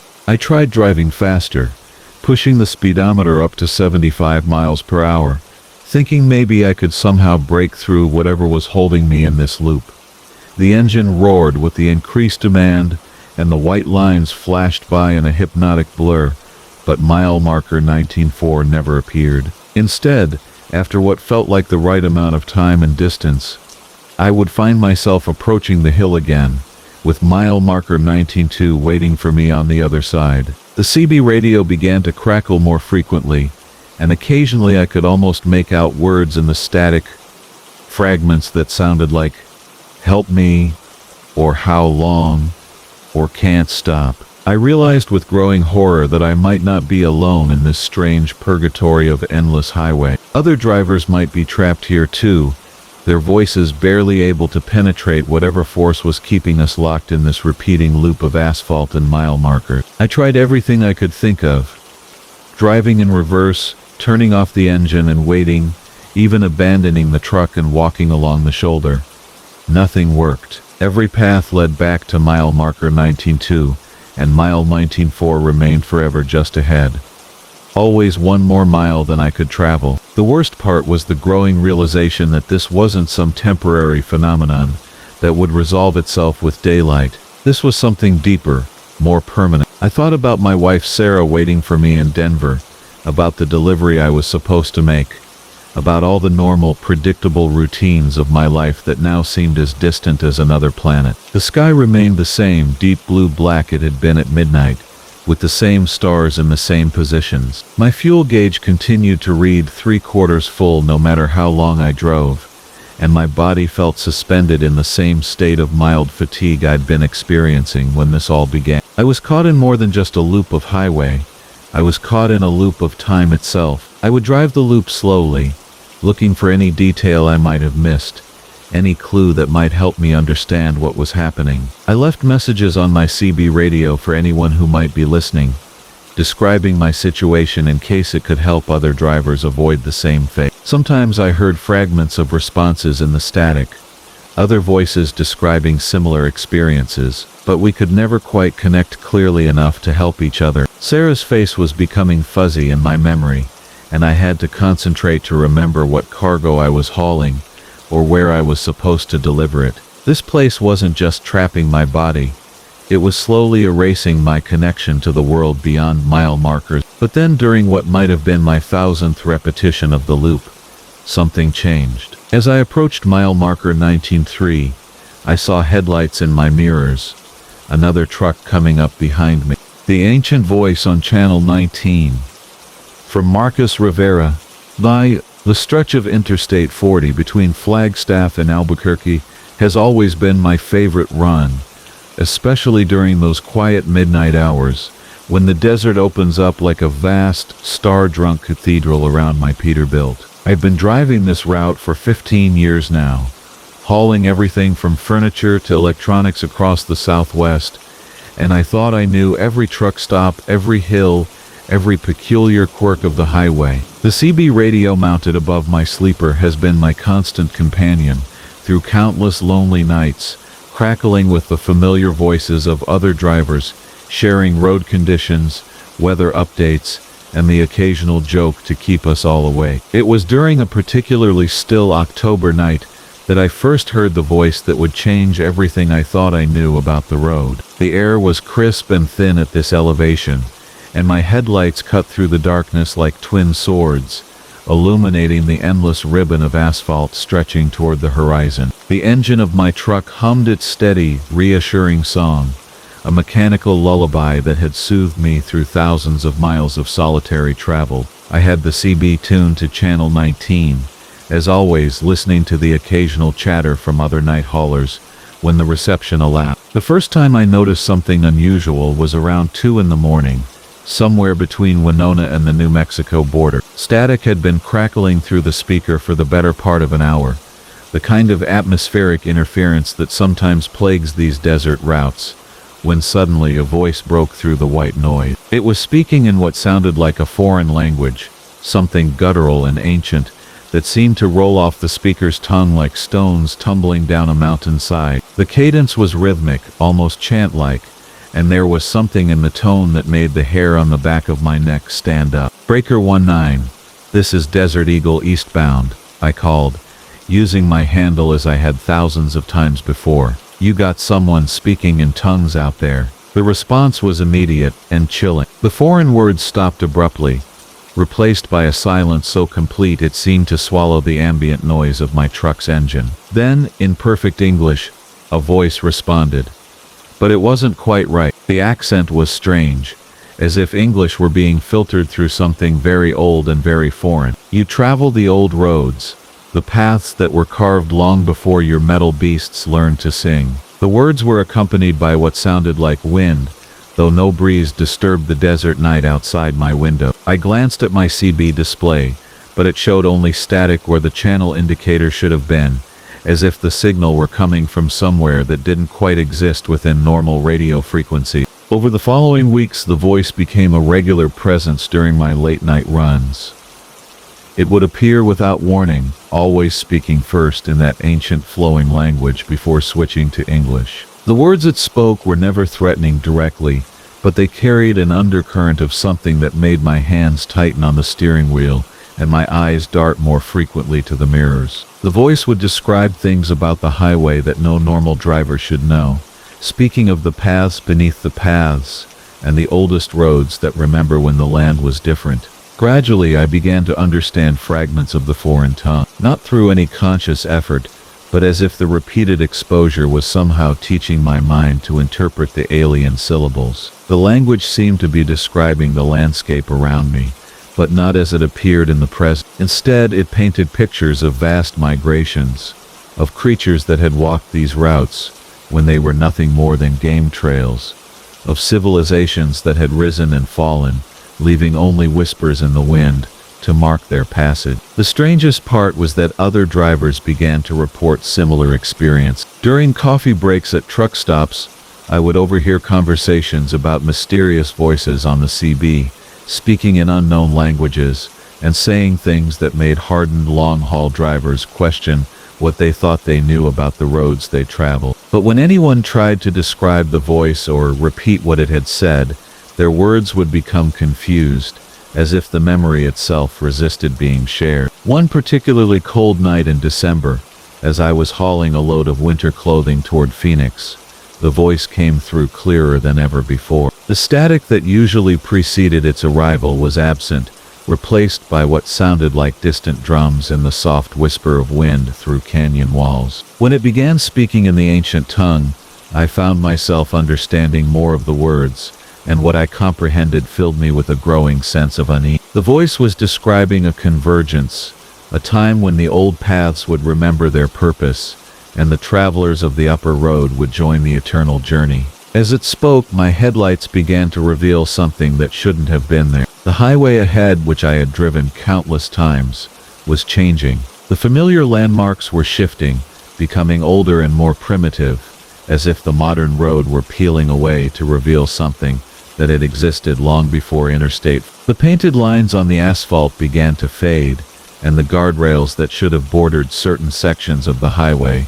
simply weren't there. Instead, I saw worn paths carved into ancient stone, marked by symbols that seemed to glow faintly in the darkness. My truck was still running normally, the engine maintaining its steady rhythm, but the sound was beginning to mix with other noises, older sounds like the soft pad of countless feet and the creak of wooden wheels. Through the CB, the voice continued its chant, now speaking entirely in the foreign language, but I understood every word with a clarity that terrified me. It was calling to travelers, inviting them to abandon their modern conveyances and join a procession that had been moving along these paths for millennia. The ancient road was awakening, remembering its original purpose as a route for something far different from the commercial traffic that now claimed it. I pressed harder on the accelerator, desperate to outrun whatever was happening to the highway around me.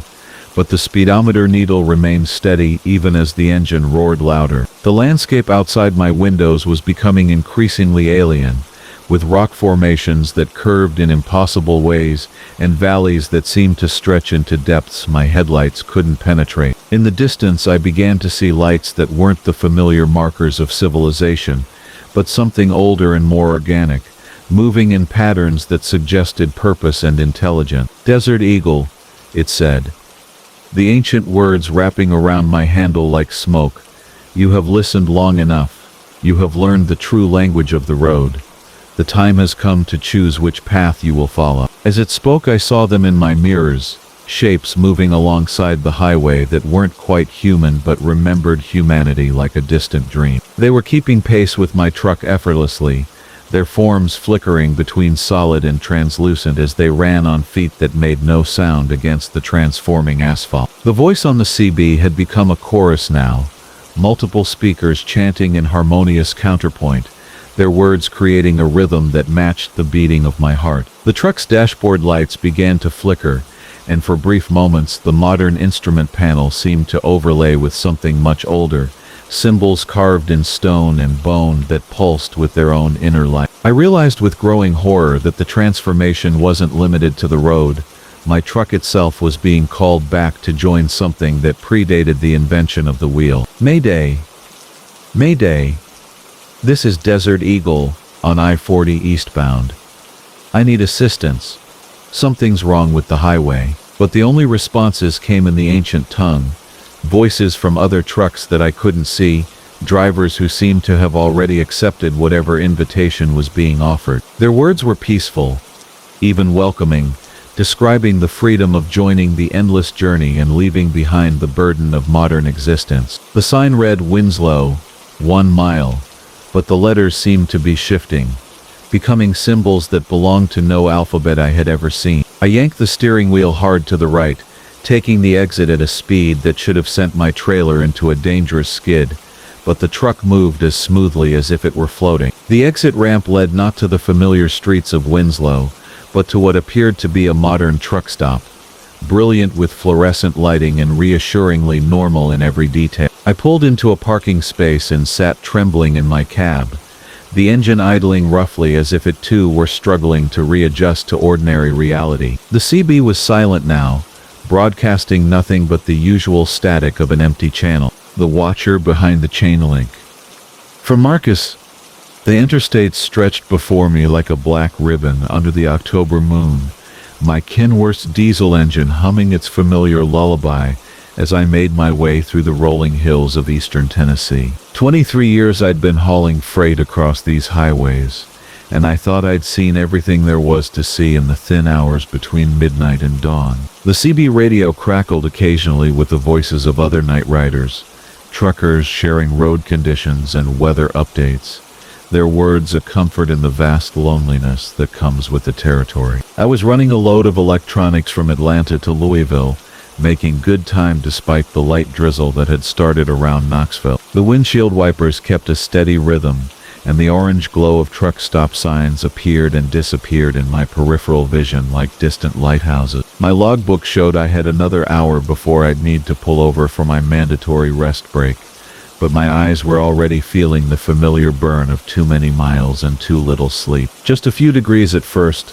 nothing alarming, but enough to make me pay attention. I'd learned long ago that ignoring the small warnings on the road could turn into big problems real fast. The next exit promised fuel and rest, according to the faded billboard that materialized in my headlights, so I eased off the throttle and guided my rig down the off-ramp toward what looked like a collection of amber lights in the distance. The truck stop was smaller than I'd expected, one of those family-owned operations that had been slowly disappearing as the big chains moved in. A single row of pumps sat beneath flickering fluorescent lights, casting everything in an unsteady yellow glow. Behind the main building, I could see spaces for maybe a dozen trucks, though only 2 other rigs were parked there for the night. The whole place had that quiet, forgotten feeling that some roadside stops get after midnight, as if the rest of the world had moved on and left them suspended in time. I pulled up to the pumps and shut down the engine, stepping out into air that carried the scent of diesel fumes and wet asphalt.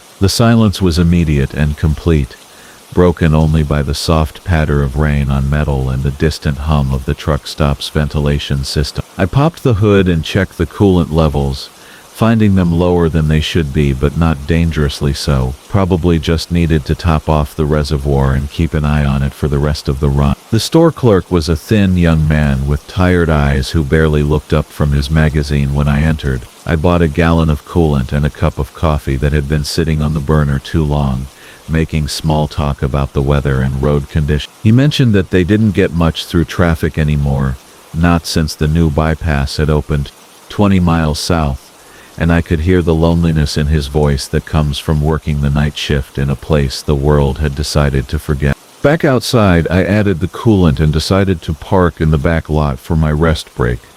The temperature gauge had returned to normal, but I wanted to give the engine time to cool completely before hitting the road again. I maneuvered my rig between 2 empty spots, backing up to a chain-link fence that separated the truck stop from what looked like a trailer park on the other side.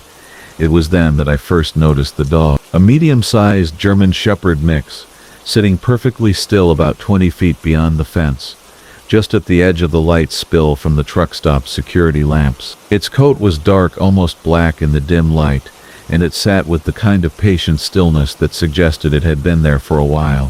What struck me most was how it seemed to be watching me, specifically, its head turned in my direction with an attention that felt deliberate and focused. I've always liked dogs, had one myself until a few years back, so I walked over to the fence and made the usual sounds people make when trying to get a dog's attention. The animal didn't move, didn't wag its tail or show any of the normal responses you'd expect. It just sat there, watching me with what I could only describe as an unsettling intensity. Behind it I could make out the shapes of several mobile homes, most of them dark, though 1 or 2 showed the blue flicker of television screens behind curtained windows. The trailer park had that run-down look that spoke of hard times and harder choices. Several of the mobile homes were obviously abandoned, their windows boarded up or covered with tarps, their small yards overgrown with weeds. The whole place felt empty, despite the few signs of habitation, as if most of the life had drained out of it long ago. The dog sat in what might have been a common area, though it was hard to tell in the poor light. I returned to my cab and settled in for my mandatory rest break, adjusting my seat and checking the time on my logbook.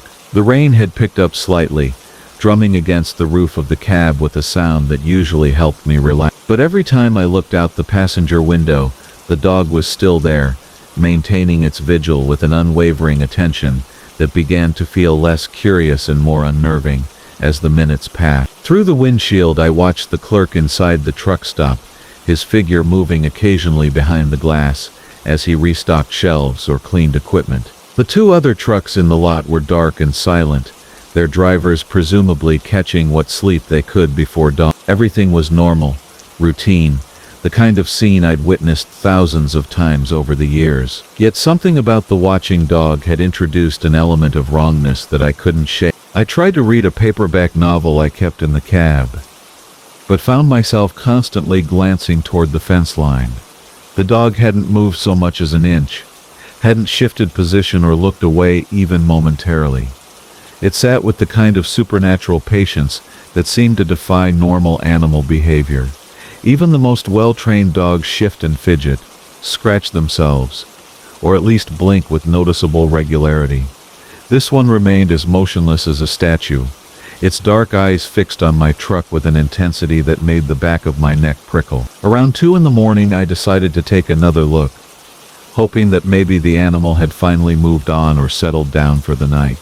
I climbed down from the cab as quietly as possible and walked back to the fence, expecting to find the area empty. Instead, the dog was not only still there, but it had moved closer to the chain link, now sitting only about 10 feet away. In the better light, I could see its eyes more clearly, and what I saw made my breath catch in my throat. The dog's eyes reflected the security lights with an amber glow that seemed too bright, too intense. But more disturbing was the expression in them, if you could call it that. There was an intelligence there that went beyond normal animal awareness, a calculating quality that suggested the creature was not simply watching but studying, evaluating, perhaps waiting for something specific to happen. I spoke to it softly, the way you would to any dog, but got no response. No tail wag, no head tilt, no acknowledgement that it had even heard me. It simply continued its unwavering scrutiny, and I began to feel like a specimen under examination. The sensation was so uncomfortable that I actually took a step back from the fence,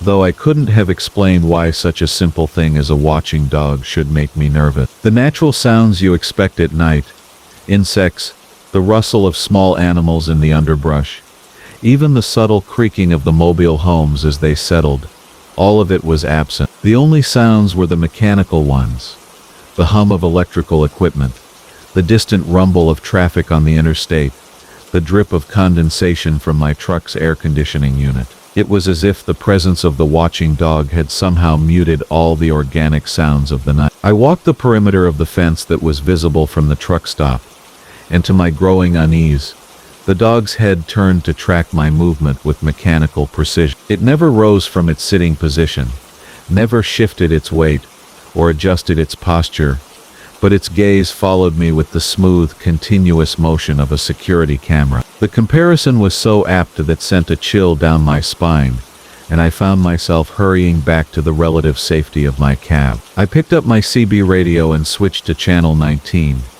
hoping to hear the voice of another driver, someone to talk to and normalize the situation.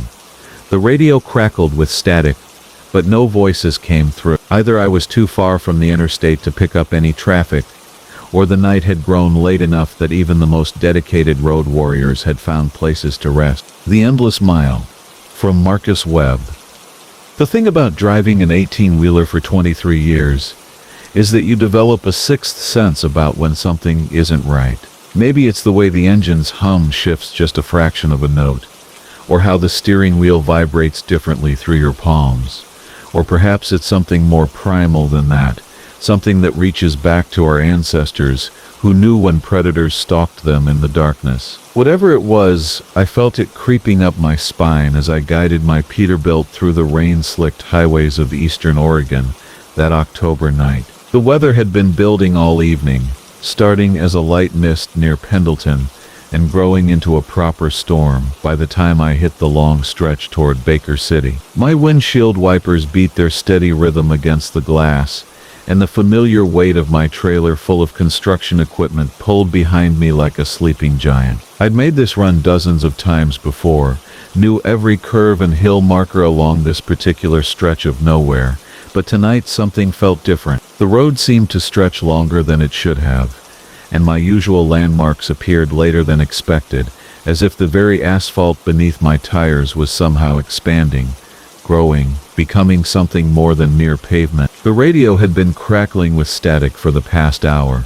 occasionally spitting out fragments of distant conversations between other drivers, before dissolving back into white noise. I reached over and twisted the dial, searching for something clear, when I noticed the first sign that things weren't quite right.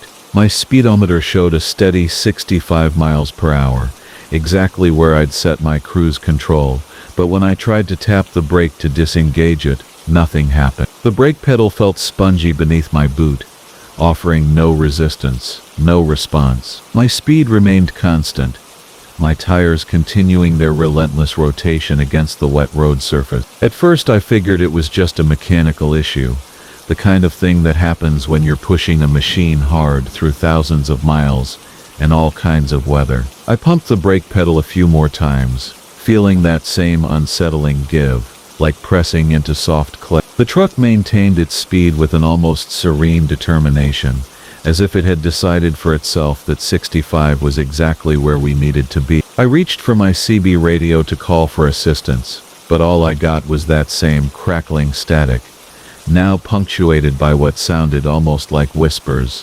voices too distant and distorted to make out clearly. The rain began falling harder, drumming against my cab with increasing intensity, and I noticed that other vehicles had become scarce. For the past 30 minutes, I hadn't seen another set of headlights in either direction, which was unusual for this route, even at this late hour. The highway stretched ahead of me like a black ribbon, illuminated only by my headlights cutting through the darkness and rain.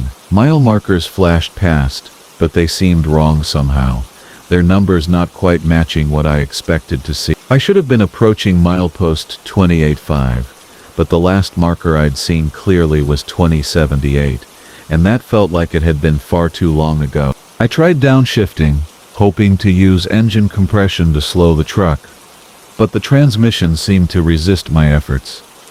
The gear shifter moved through the motions, but nothing changed. The engine continued its steady purr, the tires maintained their grip on the asphalt, and my speed held rock steady at 65. It was as if the truck had developed its own will, its own purpose, and I was no longer the one making decisions about our journey. The steering wheel still responded to my touch, allowing me to navigate the gentle curves of the highway, but any attempt to actually control our speed or direction seemed futile. Even through the rain and darkness, I could make them out in my headlights, dark streaks of rubber that seemed to run parallel to my own path. At first I thought they might be from other trucks that had passed this way earlier, but as I looked more closely, something about them felt familiar. The spacing between the tracks, the width of the treads, even the slight wobble pattern from a front tire that had always pulled just slightly to the left. All of it looked exactly like what my own truck would leave behind. The whispers from the radio were getting clearer now, and with a chill that had nothing to do with the October storm, I began to recognize my own voice among them. Fragments of conversations I'd had with dispatchers, fellow drivers, even my wife Sarah, when I'd called her from various truck stops along this very route over the years. The voices overlapped and intertwined, creating a chorus of my own past words, echoing back through the static. I reached over and switched the radio off, but the whispers continued, now seeming to come from the vents, from the very walls of the cab itself. The mile markers began appearing more frequently, but their numbers made no sense. I saw 203, then 279, then 291, then back to 276, as if distance itself had become fluid, unreliable. The road curved ahead of me, and as I rounded the bend, my headlights swept across something that made my breath catch in my throat. There, pulled over on the shoulder about a quarter mile ahead, sat a truck identical to mine. Same model Peterbilt, same color scheme, same configuration. Even from this distance, I could see that its running lights were on, casting that familiar amber glow along its length. As I drew closer, my engine maintaining its steady rhythm and my tires refusing to slow their relentless rotation, I could make out more details of the stopped truck. The trailer was loaded with the same type of construction equipment I was hauling, secured with the same pattern of straps and chains I always used. But what made my hands begin to shake on the steering wheel was the sight of the driver's side door hanging open, interior lights spilling out into the storm, as if someone had gotten out in a hurry and forgotten to close it behind them. I tried desperately to change lanes, to steer around the stopped vehicle, but my truck seemed determined to stay in the right lane, heading directly toward what appeared to be my own rig. The distance closed steadily, and I could see rain streaming through that open door, soaking what looked like a seat adjusted to exactly my height, positioned just the way I liked it for long hauls. On the dashboard I could make out the silhouette of a coffee mug identical to the one sitting in my own cup holder, and hanging from the CB radio was the same lucky rabbit's foot Sarah had given me 3 years ago for my birthday. With about 100 yards to go, I threw my full weight against the brake pedal, pulled the emergency brake handle, even tried yanking the steering wheel hard to the left, but nothing I did made any difference. My truck continued its approach with mechanical inevitability, 65 miles per hour through the rain and darkness toward what couldn't possibly be real, but looked more solid and detailed with every passing second. I could see the license plate now, and with a horror that seemed to hollow out my chest, I realized it was exactly the same as my own. Just as I braced for impact, preparing for the impossible collision between my truck and its apparent twin, something shifted. The stopped truck began to fade, becoming translucent, then transparent, like fog dispersing in sunlight. My headlights passed right through the space where it had been, illuminating only empty asphalt and the painted lines of the highway. But as I looked in my side mirror, I could see it solidifying again behind me, running lights glowing amber in the storm, that driver's door still hanging open like a mouth frozen mid-scream. The experience repeated itself 3 more times over what felt like hours but could only have been minutes according to my dashboard clock, which seemed to be moving at its own pace, sometimes fast, sometimes slow, sometimes not at all. Each time, I would spot another version of my own truck ahead, each one slightly different, but unmistakably mine. One had damage to the front bumper that I remembered from an incident 2 years ago. Another was missing the mud flaps I'd replaced just last month. A third had the old CB antenna that I'd upgraded last spring.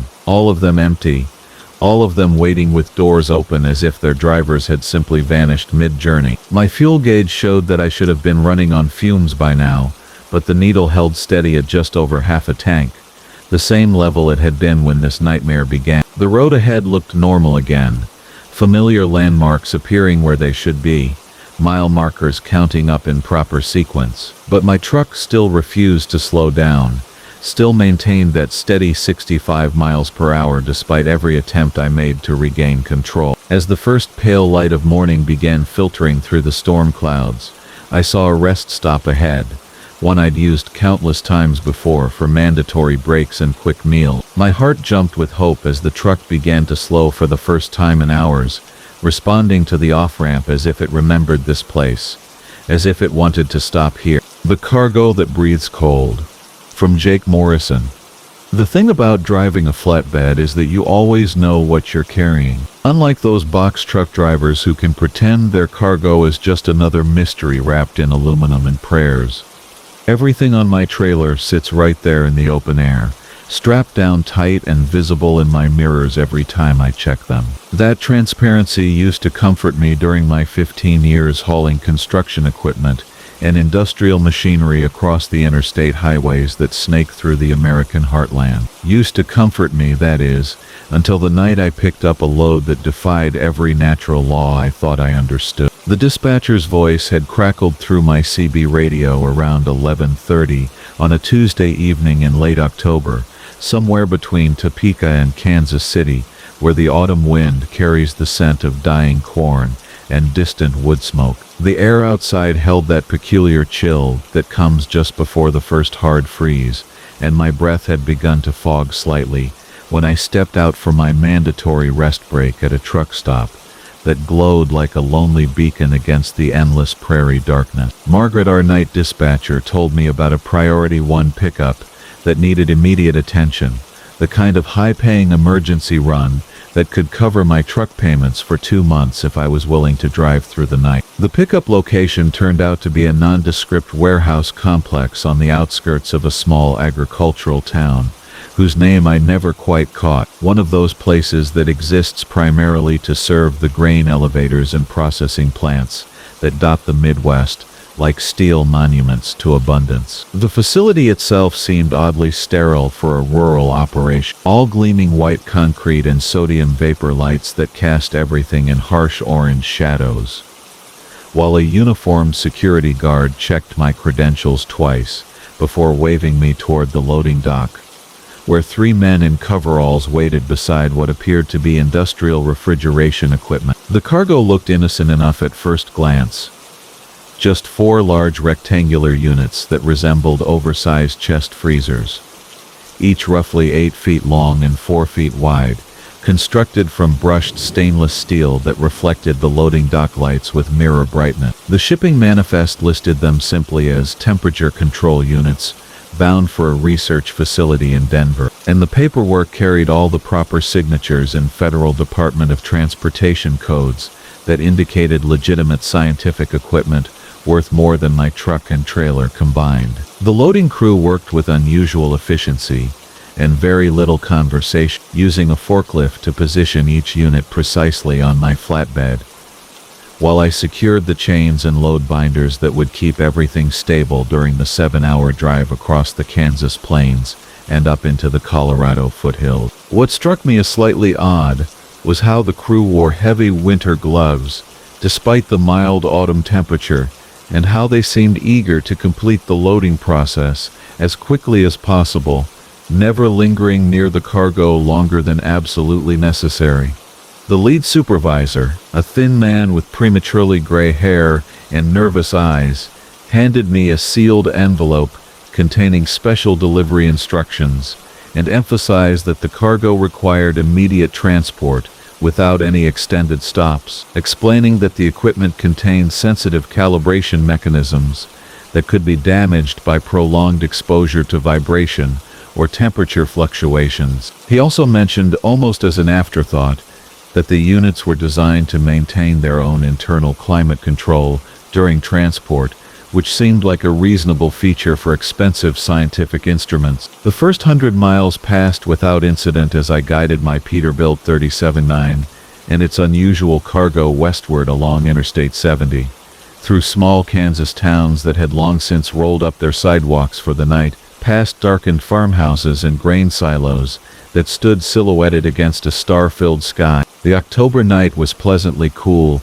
perhaps 50 degrees with a light breeze from the northwest, and I had my windows cracked slightly to enjoy the fresh air while my diesel engine hummed its familiar rhythm beneath the hood. My CB radio occasionally crackled with conversations between other long-haul drivers, discussing road conditions and fuel prices and the dozen mundane concerns that occupy professional haulers during the lonely hours between sunset and dawn. As I passed through a particularly desolate stretch of prairie, where the nearest farmhouse lights were just distant pinpricks on the horizon, I began to notice that the temperature inside my cab was dropping despite my heater running at its normal setting. At first I attributed this to the changing weather patterns common in the Great Plains during autumn, when cold fronts can sweep down from Canada with surprising speed and intensity. I adjusted my thermostat and pulled on the flannel jacket I always kept folded behind my seat, thinking that a quick blast of warm air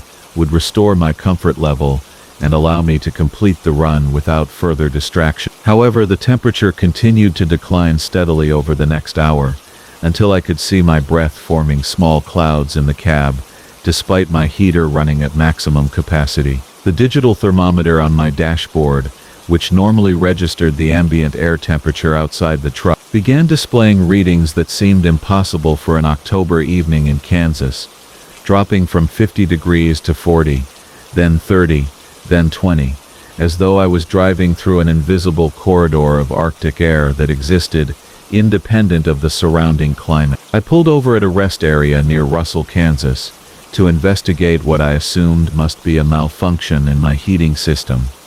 But when I stepped outside to check my engine, the night air felt perfectly normal for the season, crisp but not uncomfortably cold. The truly unsettling discovery came when I walked back along my trailer to inspect the cargo, following the routine safety check that responsible drivers perform whenever they suspect equipment problems. The 4 stainless steel units, which had been ambient temperature during the loading process 3 hours earlier, were now covered with a thin layer of frost that sparkled under my LED flashlight beam like crystallized starlight. More disturbing still was the fact that the frost appeared to be spreading outward from the units in perfectly circular patterns, coating my trailer deck and even extending slightly beyond the edges of the flatbed, as though some invisible force was projecting cold energy in all directions, from the mysterious equipment I was carrying across the sleeping countryside. I tried to contact the shipping company using the emergency phone number provided in my delivery instructions,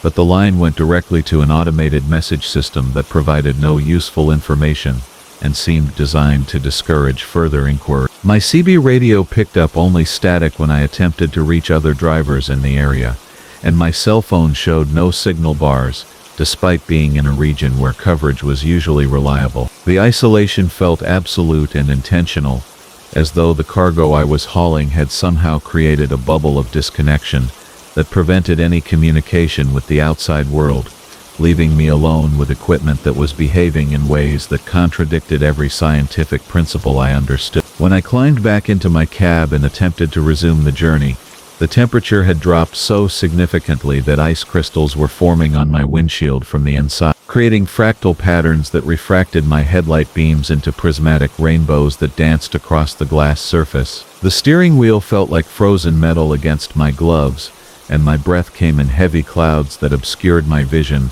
until the defroster could clear the air. My diesel engine, which had been running smoothly for the past 3 hours, began to labor slightly as though the fuel lines were thickening with cold, and I realized that whatever was happening to my cargo was now affecting the mechanical systems of my truck in ways that could potentially strand me in the middle of nowhere. The next 50 miles became an endurance test against steadily worsening conditions that seemed to exist only in the immediate vicinity of my vehicle. Ice began forming on my trailer and spreading across the road surface in my wake, creating a crystalline path that stretched behind me like a frozen scar across the asphalt. Other vehicles approaching from the opposite direction would hit this unexpected ice patch and skid wildly before regaining control, their headlights sweeping erratic arcs through the darkness as they fought to stay on the road. I realized that I was creating a mobile hazard zone that endangered every other driver in the area, but stopping seemed equally dangerous given that the supernatural cold was intensifying with each passing mile. By the time I reached the Colorado border, the temperature inside my cab had dropped below 0 degrees Fahrenheit,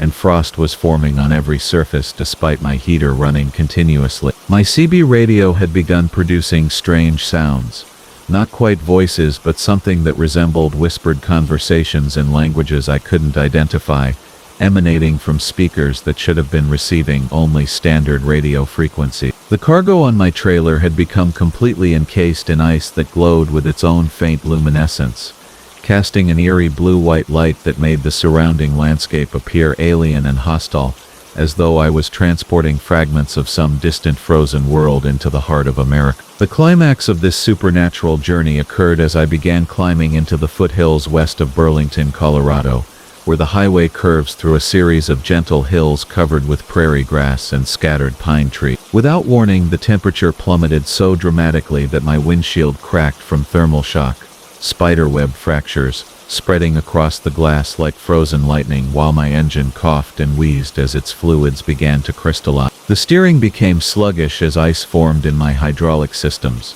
and I realized that my truck was literally freezing solid around me while I was still traveling at highway speed through terrain where a mechanical failure could easily prove fatal. The Wailing Highway.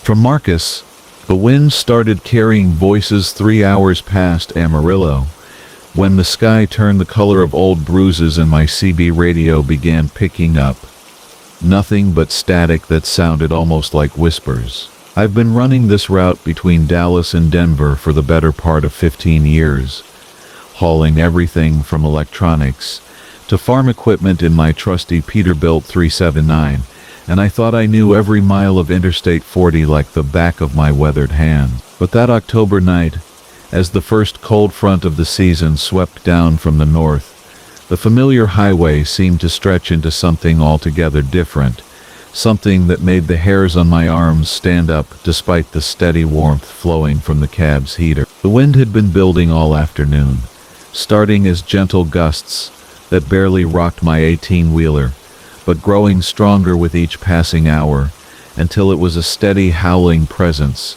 that seemed to follow me westward across the Texas Panhandle. My rig, loaded down with industrial machinery bound for Colorado, usually handled crosswinds without much trouble, but this wind felt different somehow, more purposeful, as if it were trying to push me toward some destination I hadn't chosen. The weather radio crackled with warnings about sustained winds of 40 miles per hour, with gusts up to 60, but truckers like me have weathered worse, and I figured I could make it to my usual overnight stop in Tucumcari before things got truly nasty. As the sun disappeared behind a wall of roiling clouds that stretched from horizon to horizon, I noticed that the other vehicles on the highway were becoming fewer and farther between. The steady stream of cars and trucks that usually shared this stretch of road had dwindled to the occasional pair of headlights in my mirrors or taillights ahead, and soon even those became rare. The wind continued its relentless assault, buffeting my cab with gusts that made my steering wheel shudder in my grip, and I found myself constantly adjusting course to keep my rig centered in the lanes that seemed to be growing narrower in the dancing beam of my headlight. That's when I first heard them, the voices riding on the wind like leaves caught in a hurricane, faint at first but growing clearer as the storm intensified around me. They weren't words exactly, at least not in any language I recognized, but rather a collection of sounds that resembled human speech filtered through distance and desperation. The sounds seemed to come from everywhere at once, slipping through the slight gaps around my windows and mixing with the steady hum of my diesel engine, until I couldn't be sure what was real and what might be the product of too many hours on the road with too little sleep. I rolled down my window just a crack, telling myself I needed fresh air to stay alert, but really wanting to hear those sounds more clearly. The wind immediately seized the opportunity, rushing into my cab with a sound like a freight train passing in the opposite direction, and with it came the voices. Clearer now and unmistakably human in their origin. They were calling out, these voices, some in apparent fear, others in what sounded like rage or confusion, and all of them carried the unmistakable quality of people in distress, as if the wind itself had become a conduit for every cry of anguish ever uttered on this lonely stretch of highway. I quickly rolled the window back up, my heart hammering against my ribs in a rhythm that had nothing to do with the caffeine from the truck stop coffee I'd consumed hours earlier. The logical part of my mind suggested explanations that made sense in daylight and normal circumstances, atmospheric pressure changes that might carry sound farther than usual, maybe radio signals bleeding through from some distant emergency frequency. But here in the darkness with the wind howling like something alive and hungry, logic felt as thin and fragile as tissue paper. The mile markers seemed to be passing more slowly now, as if the very fabric of distance was stretching like taffy in the storm's grip. I checked my speedometer and saw that I was maintaining a steady 65 miles per hour, but the landscape outside my windows appeared to be crawling past at a fraction of that speed, the few landmarks I recognized taking far too long to disappear in my mirrors. The exit signs, when they appeared in my headlight beams, showed familiar names and distances, but something about them looked wrong, as if they'd been painted by someone who had only heard descriptions of the places they advertised, but had never actually seen them. As I crested a long, gradual hill that I'd climbed 1,000 times before, I saw lights spread out in the distance ahead, too many lights for the small town that should have been there, arranged in patterns that hurt my eyes to look at directly. The lights pulsed and shifted like aurora borealis, but they were the wrong colors, sickly greens and yellows that reminded me more of infection than illumination, and they moved with a rhythm that seemed almost synchronized with the voices carried on the wind. I blinked hard and rubbed my eyes, thinking that fatigue might be playing tricks with my vision, but when I looked again, the lights were still there, still moving in their hypnotic dance against the storm-dark sky. The voices were getting louder now, so loud that they were drowning out the sound of my engine and the whistle of wind around my cab. They were calling names, these voices, names I didn't recognize at first, but which gradually began to sound familiar in a way that made my skin crawl. They were calling for Maria and James, for Susan and Robert, for children whose names brought images of missing person posters and Amber Alerts. And slowly, horribly, They began calling for people I had known, people from my past whose names should have been unknown to whatever force was speaking through the wind. My CB radio suddenly crackled to life, cutting through the voices with a burst of static that resolved into a transmission from another trucker, though the voice was distorted and seemed to come from very far away. "Eastbound Peterbilt. This is westbound Willie. You cop." The voice was strained, almost panicked, and I grabbed my microphone with hands that trembled slightly despite my efforts to remain calm. "This is westbound Peterbilt. I copy you, Willie," I replied, realizing that I wasn't entirely sure which direction I was traveling anymore. The compass on my dashboard seemed to be spinning slowly, its needle unable to find magnetic north in the chaos of the storm. "You hearing them voices too?" Willie's transmission came through clearer now, though there was something about his tone that suggested he was fighting to keep control of his own fear. "Been driving through this mess for the last hour, and it's like the wind's full of people screaming and crying. Highway ain't right either, signs showing places I never heard of. Exits leading to towns that ain't on any map I ever seen." I confirmed that I was experiencing the same phenomena, and Willie and I tried to coordinate our positions, but our mile marker readings didn't match up with what either of us expected to see. According to my odometer and the last sign I'd passed, I should have been approaching the Tucumcari exit, but Willie claimed to be at that same location despite the fact that we were clearly traveling toward each other on the same stretch of highway. The impossibility of our situation was like ice water in my veins, but the shared experience of speaking with another driver who was witnessing the same impossible things helped anchor my sanity in the face of events that defied rational explanation. The lights ahead were much closer now, close enough that I could see they weren't coming from any town or city, but rather seemed to be emanating from the highway itself, rising from the asphalt in columns of that sickly shifting radiance. The voices had reached a crescendo, a chorus of human anguish that seemed to include every person who had ever suffered or died on this stretch of road. And I began to understand with a clarity that was more terrifying than confusion that I was driving through something that existed parallel to the normal world, a place where the wind gathered up the last words of the desperate and the dying, and held them in eternal circulation. As I approached the area where the lights were strongest, I saw them more clearly in the dancing illumination, figures standing along the roadside, translucent and wavering like heat mirages, but unmistakably human in form. They were reaching toward the highway with outstretched arms, their mouths open in what could only be screams or pleas.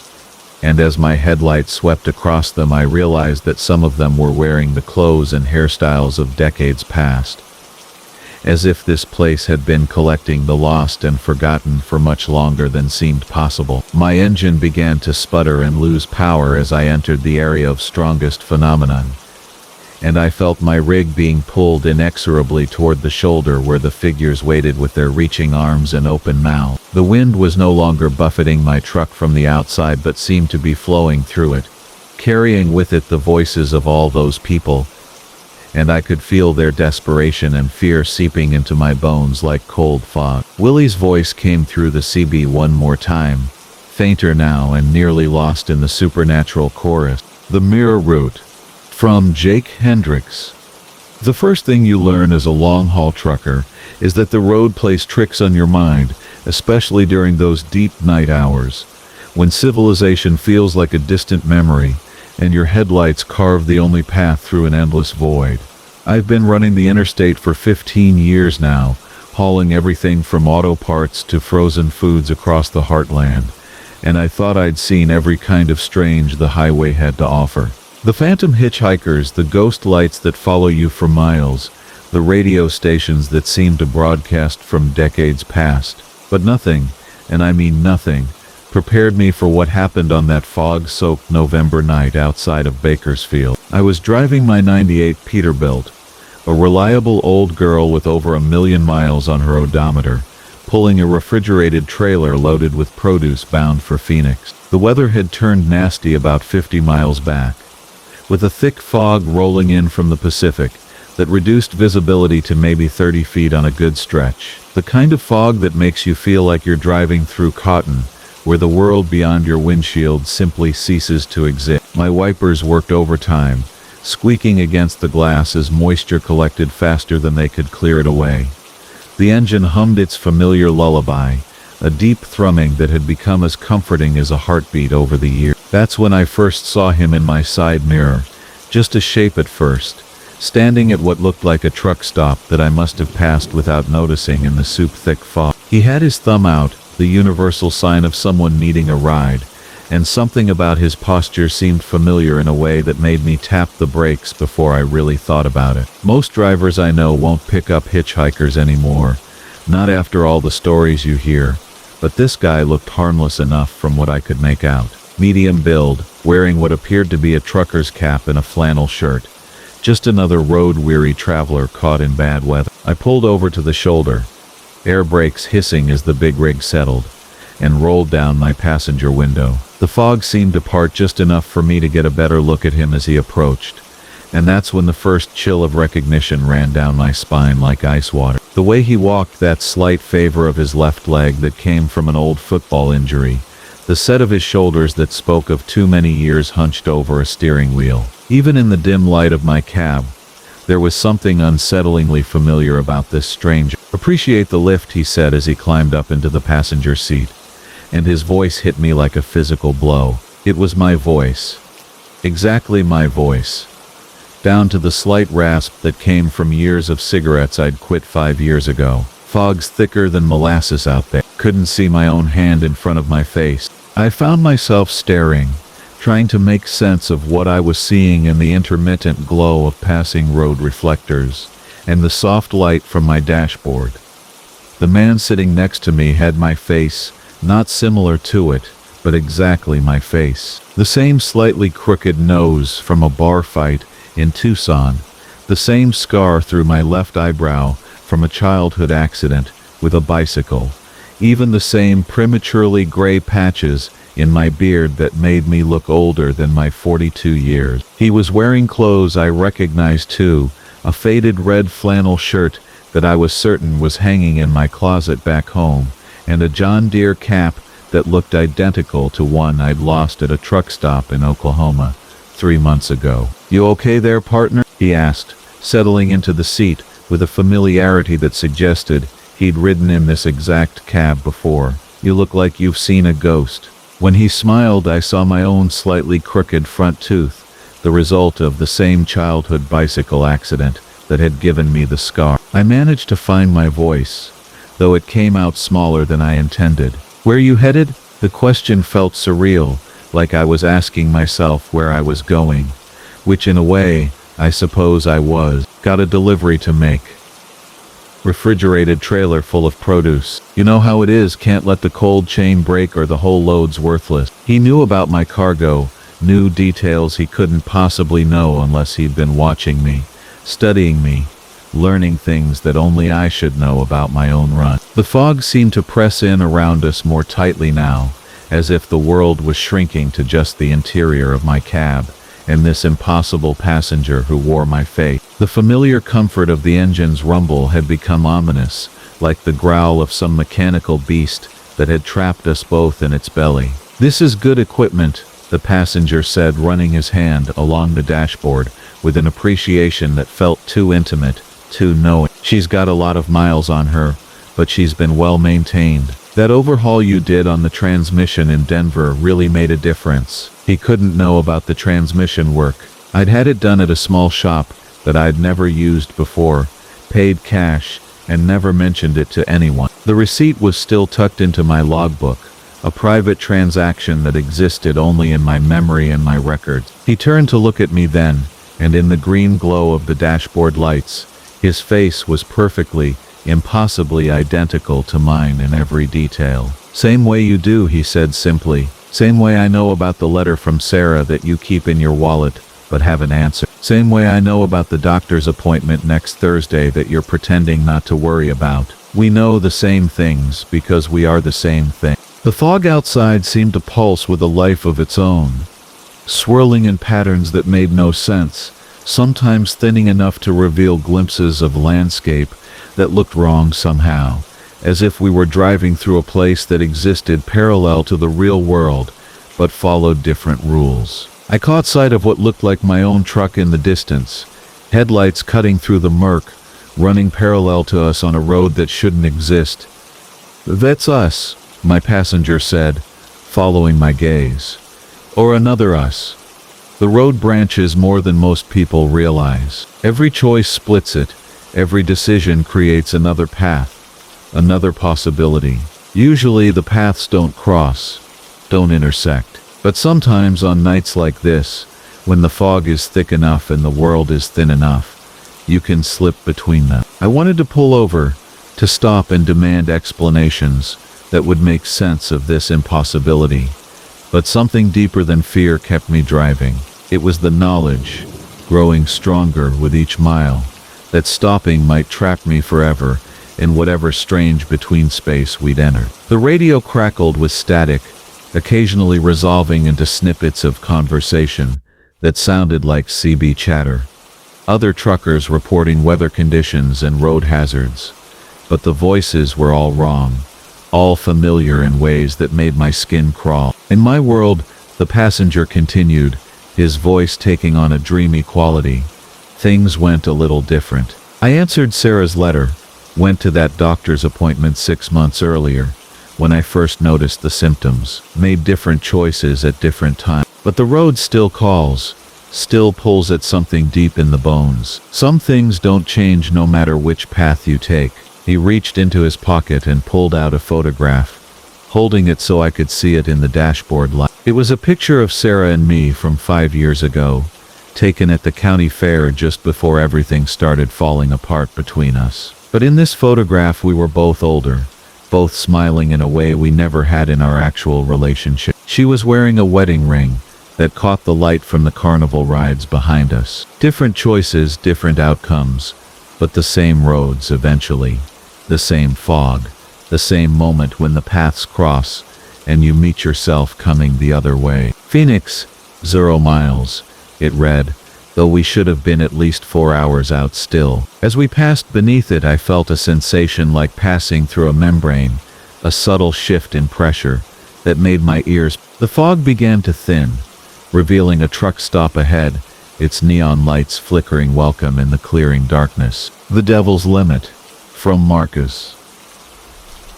The speedometer on my Peterbilt had always been quirky, but I never thought much about it until that foggy October night when I realized it wouldn't go past 66. Not that it couldn't, the engine had plenty more to give, but that it simply refused to, as if some invisible hand held the needle in place whenever I tried to push beyond that number. I'd been driving the same rig for 8 years, hauling freight across the Midwest, and that old truck had never let me down.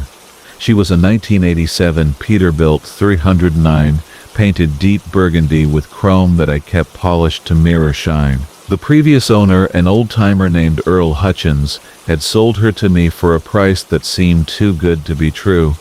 Earl was retiring, he said, and wanted the truck to go to someone who'd treat her right. He'd seemed almost relieved when I signed the papers, like he was passing along more than just the keys. That particular night, I was running late on a delivery to Milwaukee, carrying auto parts that needed to be there by morning. The fog had rolled in thick around 9 o'clock, turning the interstate into a tunnel of mist, illuminated only by my headlights. I'd slowed down to a cautious 55, but as the hours ticked by and my deadline approached, I decided to risk pushing a little harder. The engine responded immediately when I pressed the accelerator, that beautiful Caterpillar diesel purring with power. But as I watched the speedometer climb, 60, 62, 64, something strange happened. The needle seemed to hesitate as it approached 66, trembling slightly before stopping dead on that number, no matter how hard I pressed the gas pedal.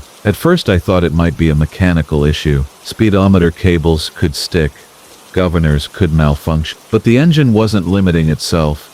I could hear it willing to give more, could feel the truck wanting to surge forward. It was just the needle that wouldn't budge, sitting there on 66 like it was glued in place. The fog seemed to thicken as I maintained that speed, swirling in patterns that played tricks on my eyes. The highway stretched endlessly ahead, mile markers appearing and disappearing in the murky darkness. The radio had been crackling with static for the past hour, and now it fell completely silent, except for an odd rhythmic hum that seemed to pulse in time with my heartbeat. I tried downshifting and accelerating again, hoping to coax the needle past its apparent barrier, but the result was always the same. 66 miles per hour, no more, no less. The precision of it began to unnerve me. Not 65 or 67, but exactly 66, as if that specific number held some significance I couldn't grasp. The mile markers became harder to read through the fog, their reflective surfaces catching my headlights in brief, ghostly flash. I began counting them, trying to maintain some sense of progress, but after a while they seemed to be coming too slowly, as if I wasn't actually traveling at the speed my speedometer claimed. The sensation was disorienting, like being caught in a dream where motion becomes fluid and unreliable. That's when I noticed my fuel gauge hadn't moved in over an hour. I'd started the night with 3/4 of a tank, and despite running hard for nearly 4 hours, the needle sat in exactly the same position. My first thought was that the gauge was broken too, but a cold certainty began settling in my stomach. This wasn't mechanical failure, this was something else entirely. The CB radio crackled to life suddenly, startling me from my growing unease. A voice emerged from the static, gravelly and distant. Breaker 19. This is Midnight Rider. Anybody out there running Route 66 tonight? I reached for the microphone, grateful for any human contact in the isolating fog. This is Red Dog, running I-94 westbound. Did you say Route 66? A pause filled with static, then Red Dog, you sure about that highway number? Look awful familiar out here, all this fog and nowhere to stop. I glanced at the road signs, but the fog had grown so thick I couldn't make them out. The highway beneath my wheels felt different somehow, rougher, with the familiar rhythm of expansion joints, replaced by something more irregular. When had the road surface changed? I couldn't remember. Midnight Rider, this is Red Dog. Can you give me your 20? I called back, but only static answered. The silence stretched on, broken only by the steady rumble of my engine and the whisper of fog against my windshield. The headlights began picking up shapes in the mist, not the clean lines of modern interstate barriers and signage, but older structures, stone markers with worn text, wooden fence posts, and telephone poles that seemed to lean at impossible angles. The road itself felt narrower now, though I couldn't see the edges through the fog. I tried the radio again, scanning through channels, desperate for any voice or music to break the oppressive silence. Instead, I found something that made my blood run cold. The distant sound of big band music, the kind they played in the 1940s, crackling through the speakers as if transmitted across decades of static and time. The speedometer needle hadn't wavered from 66, but now I noticed something else that made my mouth go dry. The odometer wasn't advanced. Those mechanical digits that had been slowly climbing toward 400,000 miles NEF sat frozen, as if the truck had stopped aging, stopped accumulating the wear and tear of distance traveled. Through the fog, I began to make out other headlights, dim, yellow beams that looked nothing like modern halogen bulbs. They appeared and disappeared in the mist like fireflies, always at the edge of vision, never close enough to reveal the vehicles that carried them. The few glimpses I caught suggested shapes that belonged to an earlier era, rounded fenders, tall grills, the bulky silhouettes of trucks from the 1940s and 50s. One set of lights seemed to be pacing me,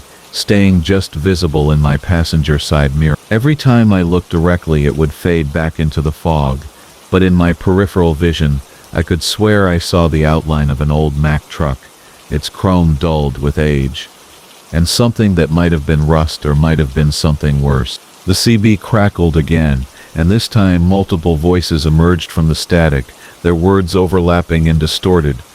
Still running the Devil's Highway. Can't stop, can't slow down. Been driving since 53, looking for the exit. 66 is the limit, boys. 66 is where it ends. I grabbed the microphone with shaking hands. This is Red Dog. Where are we? What highway is this? But as the sound grew louder, I realized it wasn't coming from the speakers at all. It was rising up from the road beneath my wheels, a deep thrumming that vibrated through the chassis and into my bones. The fog began to thin slightly, revealing glimpses of landscape that made no sense. Desert stretched away on both sides, dotted with Joshua trees and rock formations that belonged 1,000 miles west of where I'd been driving. The road surface was definitely different now. Older asphalt, cracked and weathered, with faded yellow lines that seemed to glow with their own pale light. A road sign emerged from the mist ahead, and my heart nearly stopped. Route 66, it read. But the numbers seemed to shimmer and writhe as I watched, as if they were alive. Below it, another sign, entering nowhere, population unknown. I slammed on the brakes, but the truck maintained its steady 66 miles per hour, the brake pedal offering no resistance under my foot. The steering wheel had locked in position, keeping me centered in my lane no matter how hard I fought to turn it. I was trapped, a passenger in my own truck, following a road that couldn't exist to a destination I didn't want to reach. The other headlights were closing in now, dozens of them, forming a convoy of phantom trucks, driven by voices on the radio, who spoke of decades spent searching for an exit that never came. I could see them more clearly. Vintage Peterbilts, ancient Macs, Ford COEs with their flat noses and Art Deco styling, all maintaining perfect formation at exactly 66 miles per hour. Just when panic threatened to overwhelm me completely, I spotted something ahead, a break in the fog, a brightness that might have been dawn or might have been something else entirely. The speedometer needle began to quiver, and for the first time in hours, I felt the steering wheel give slightly under my hands. The radio voices grew agitated. Don't let him leave. He's one of us now. The devil's highway keeps what it takes. But their protests grew fainter as the light ahead grew brighter. The address written in flesh. From Marcus Chendia.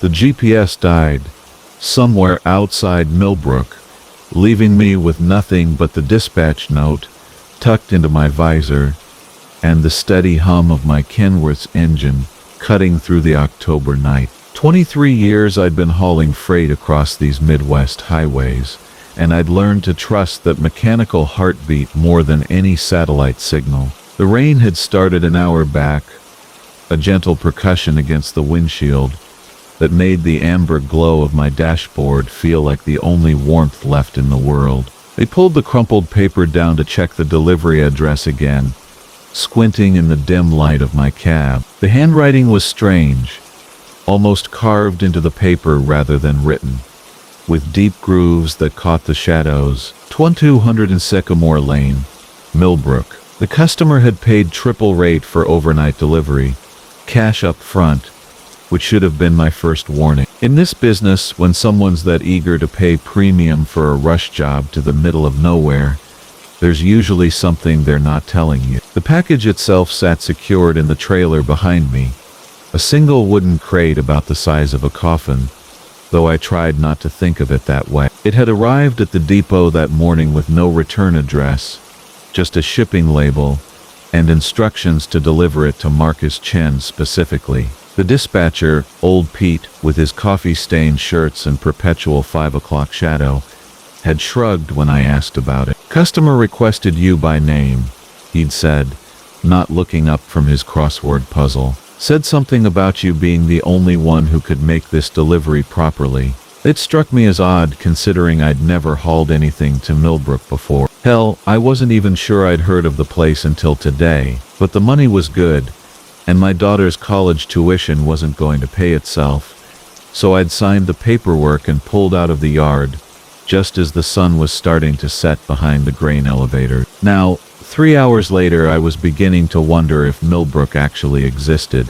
The highway had narrowed to a 2-lane county road about 50 miles back, and I hadn't seen another vehicle in over an hour. The landscape rolled past in endless waves of corn stubble and dark farmhouses, with windows that reflected my headlights like watching eyes. Every so often a weathered barn would materialize from the darkness, its tin roof gleaming wet in the rain, before disappearing again into my mirror. My CB radio crackled with static, the occasional ghost transmission bleeding through from some distant trucker probably hundreds of miles away. The voices were fragmented, like broken glass scattered across the airwaves, and I found myself straining to make out the word. Something about a delivery, about an address that wouldn't stay put, about a driver who'd taken a package somewhere he couldn't find again. But the static swallowed the transmission before I could respond, leaving me alone again with just the rain and the rumble of 18 wheels on wet asphalt. The fuel gauge showed 3/4 full, which was good, because I was starting to suspect this delivery might take longer than expected. I reached for the dispatch note again, and this time something made me look closer at the handwriting. In the yellow glow of my dome light, those deep grooves in the paper looked almost deliberate, like someone had traced over the letters again and again, until they bit through several layers. The ink was dark, darker than any ballpoint pen I'd ever seen, and it seemed to absorb the light rather than reflect it. 147 Sycamore Lane. I ran my finger over the numbers, feeling the texture of the grooves, and a chill ran down my spine that had nothing to do with the October night. The paper felt warm under my touch, warmer than it should have been after sitting in my visor for hours. And there was something else, something I hadn't noticed before. The handwriting looked familiar, though I couldn't place where I might have seen it. A sign materialized in my headlights, Millbrook, 2 miles. The letters were faded and streaked with rust, barely visible through the rain, but it was the first confirmation I'd had that I was heading in the right direction. I downshifted as the road began to curve, the engine brake adding its voice to the symphony of diesel and rain.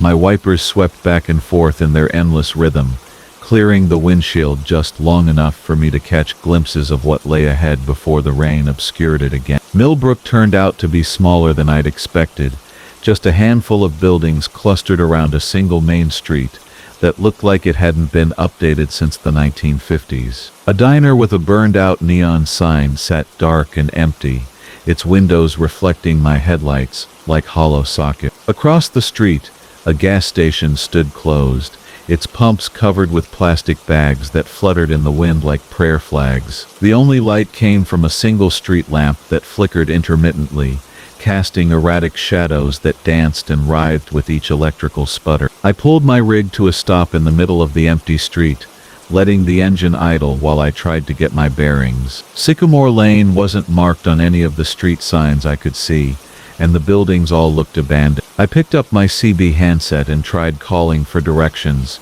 but got nothing back except static and what sounded like whispers buried in the electronic snow. The sound made the hair on my arms stand up, and I quickly switched the radio off. That's when I noticed the figure standing under the flickering street lamp.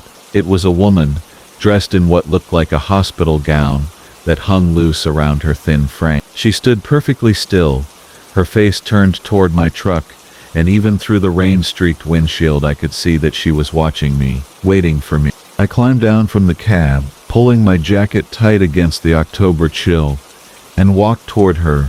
My boots splashed through puddles that reflected the intermittent streetlight, creating ripples that distorted my reflection into something unrecognizable. As I got closer, I could see that the woman was younger than I'd first thought, maybe in her 30s, with dark hair that hung wet and straight around her shoulders. She didn't respond immediately, just continued staring at me with eyes that seemed too dark, too deep. When she finally spoke, her voice was barely above a whisper, but somehow I heard every word clearly despite the rain and wind. "You're Marcus Chen," she said. It wasn't a question. "That's right. I'm making a delivery to 12047 Sycamore Lane.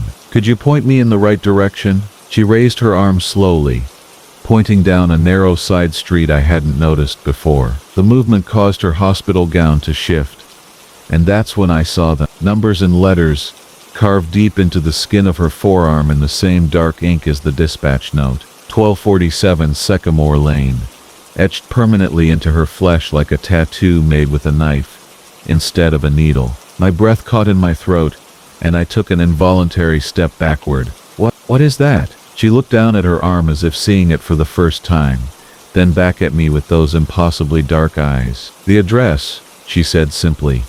It's the only way to remember, the only way to find it again. I wanted to ask more questions, wanted to understand what I was seeing, but she was already walking away, disappearing into the rain and shadow like she'd never been there at all. I stood alone under the flickering street lamp, water dripping from my jacket, trying to process what had just happened. The side street she'd pointed to stretched into darkness, unmarked and uninviting, but it was the only lead I had. Back in my truck, I shifted into gear and turned down the narrow street, my headlights carving a tunnel through the darkness. The pavement was cracked and broken, forcing me to drive slowly to avoid damaging my trailer. Houses lined both sides of the street, but they all looked empty, their windows dark and their yards overgrown with weeds that whispered against my truck as I passed. Number 1247 sat at the end of the block, a two-story Victorian house that looked like it had been abandoned for decades. Paint peeled from its walls in long strips,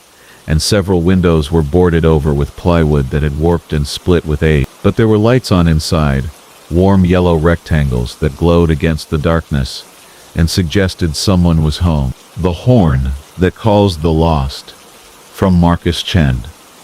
The first thing you learn as a long-haul trucker is that your rig becomes more than just a machine after enough miles. She develops her own personality, her own quirks, her own way of talking to you through the rumble of her engine and the whistle of wind through her mirrors. My Kenworth W900L had been my companion for 7 years when she started doing something that made my blood run cold in ways I'm still trying to understand. It began on a foggy October night somewhere between Bakersfield and Barstow, that lonely stretch of California highway where the desert opens up like a mouthful of darkness. The fog had rolled in thick as cotton batting, reducing my visibility to maybe 30 feet ahead of my headlights. I'd slowed to a crawl, hazards blinking, following the broken yellow line like a lifeline through the murk. The radio crackled with static and the occasional trucker calling out positions and warnings about the soup we were all swimming through. My air horn gave 3 long, mournful blasts without me touching the cord. The sound echoed through the fog like a ship's horn calling across an empty ocean, and for a moment I felt disoriented, as if I truly was navigating some vast and featureless sea. I checked the horn cord hanging above my head, thinking maybe it had gotten tangled or was sticking somehow, but it hung straight and still. I pulled it experimentally and got the familiar sharp blast I expected. Nothing seemed wrong with the mechanism. I chalked it up to some kind of pressure issue in the air system and kept driving. The fog began to lift as I climbed toward the Tehachapi Pass, revealing a star-scattered sky and the familiar geometry of highway signs and reflector posts. By the time I pulled into a truck stop near Mojave for fuel and a coffee, the incident had faded to the back of my mind, like a half-remembered dream. This time there was no fog, no weather to blame it on, just the vast emptiness of the Sonoran Desert stretching away on both sides of the highway, punctuated by the occasional cluster of lights, marking some small town fighting against the darkness. The night was crystal clear, stars sharp as pinpricks in the black sky above, and the only sound was the steady thrum of my diesel engine eating up the miles. As the echoes faded, I noticed something that made my skin crawl. In my side mirror, barely visible in the red glow of my taillights, I could see a figure walking along the shoulder of the highway. Just walking, not waving for help or trying to flag me down, but moving with steady purpose through the middle of nowhere, at 2 in the morning. I slowed and considered stopping, but something about the figure's gait, the way it moved with such deliberate certainty through that empty landscape, made me think twice. Instead, I watched in my mirrors until the darkness swallowed the walking figure, and I pressed on toward Flagstaff with an uneasy feeling growing in my chest like a seed of ice.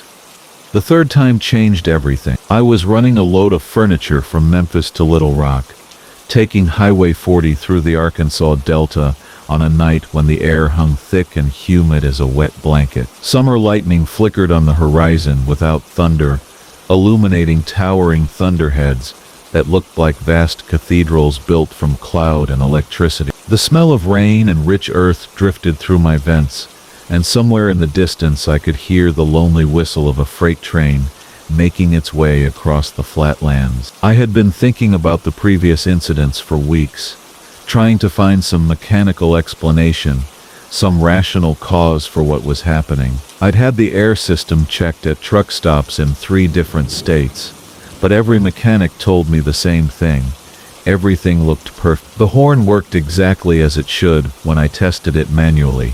But as those 3 notes echoed across the Delta night, I saw something that made my hands tighten on the steering wheel until my knuckles went white. In the distance, maybe half a mile ahead, a pair of headlights had appeared on the side of the road, not moving, just sitting there as if someone had pulled over and stopped. As I approached, I could make out the shape of an older pickup truck, something from the 70s or 80s, its paint oxidized and body showing the wear of too many hard years. A man stood beside the truck, and as my headlights swept over him, he raised his hand in what looked like a grateful wave. He was middle-aged, wearing work clothes that had seen better days, and there was something in his posture that suggested relief, as if he had been waiting a long time for someone to come along. I began to slow, thinking he needed help, but then I noticed something that made my stomach drop. The man cast no shadow. My headlights were shining directly on him,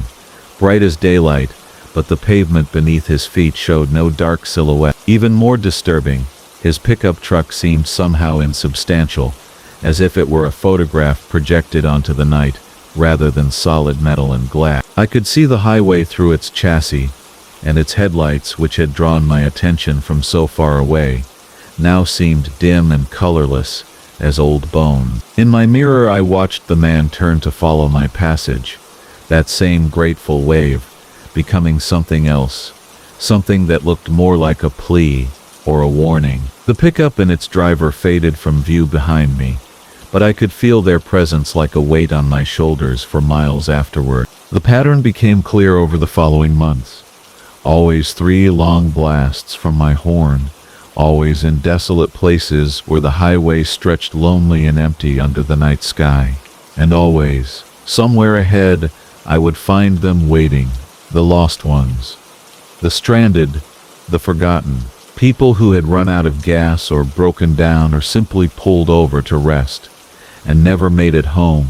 They would be standing beside vehicles that existed somewhere between memory and reality, waving with desperate gratitude when they heard my horn calling through the darkness. I began to understand that my truck had become something like a lighthouse, sending out signals that only certain souls could hear. The horn would sound on its own when we passed close to places where tragedy had occurred, where people had died alone on empty highways with no one to witness their passing or mark their going. Each blast was an acknowledgement, a recognition that they had existed, that their stories mattered even if no one else would ever know them. I found myself driving those lonely stretches with a mixture of dread and anticipation, wondering when the horn would sound again, what lost soul I might encounter next. Some nights I would see them clearly, a woman in a wedding dress standing beside a car with steam rising from under its hood, a teenager next to a motorcycle that seemed to flicker like a mirage,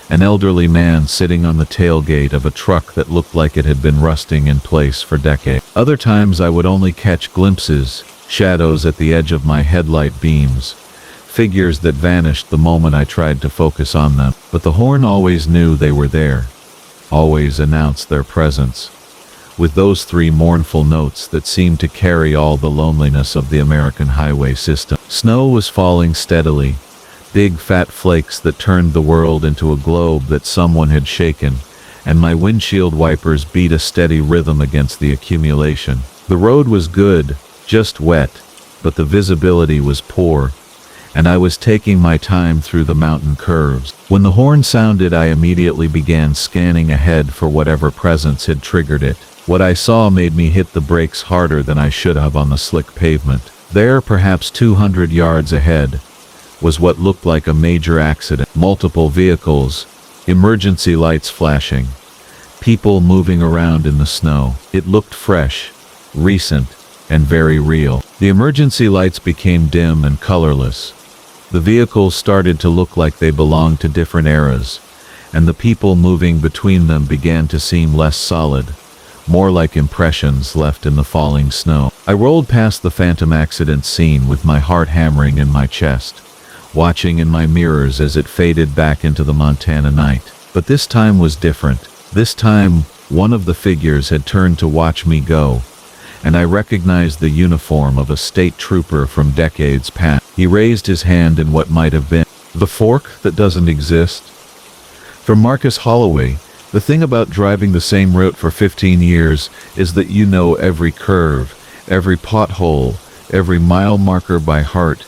Highway 47 through the Montana plains has been my bread and butter since I started hauling grain between Billings and Great Falls, and I could navigate that stretch blindfolded if I had to. My Peterbilt 37.9 and I have covered those 237 miles more times than I care to count, through blizzards that turned the world white as bone and summer heat that made the asphalt shimmer like water. But what happened 3 weeks ago has me questioning everything I thought I knew about that familiar stretch of road. It was a Tuesday night in late October, the kind of crisp autumn evening, where your breath fogs the air and the stars shine so bright they seem close enough to pluck. I was running late on a delivery to Great Falls, pushing through the darkness with my headlights cutting through the empty highway like twin swords. The radio crackled with the occasional trucker's voice, but mostly it was just me, the steady rumble of my diesel engine, and the endless ribbon of asphalt rolling beneath my 18 wheels. Up ahead, maybe a quarter-mile in the distance,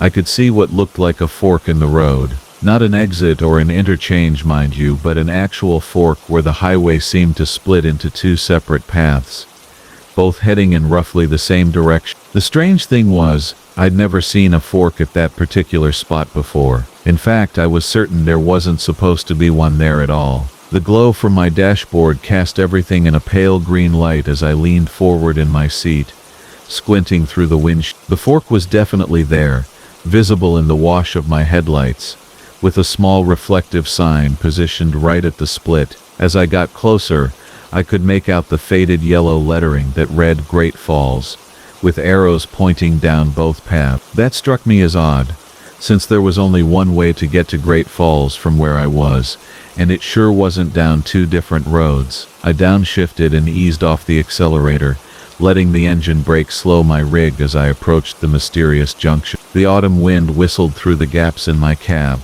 carrying with it the scent of dying leaves and something else, something that reminded me of old paper and dust. My CB radio hissed with static, and when I tried to raise another driver to ask about the fork, all I got was white noise that sounded almost like whispers. As I rolled closer to the split, I noticed that both paths looked identical, down to the yellow center lines and the reflective lane markers. The road surfaces appeared to be in the same state of mild disrepair, with the same pattern of cracks and patches that I'd grown accustomed to seeing on highways. It was as if someone had taken a photograph of the regular road and somehow duplicated it, creating a perfect mirror image that ran parallel to the original. I brought my truck to a complete stop right at the point where the road divided, my air brakes hissing in the cool night air. The engine idled with its familiar deep rumble, but everything else was unnaturally quiet.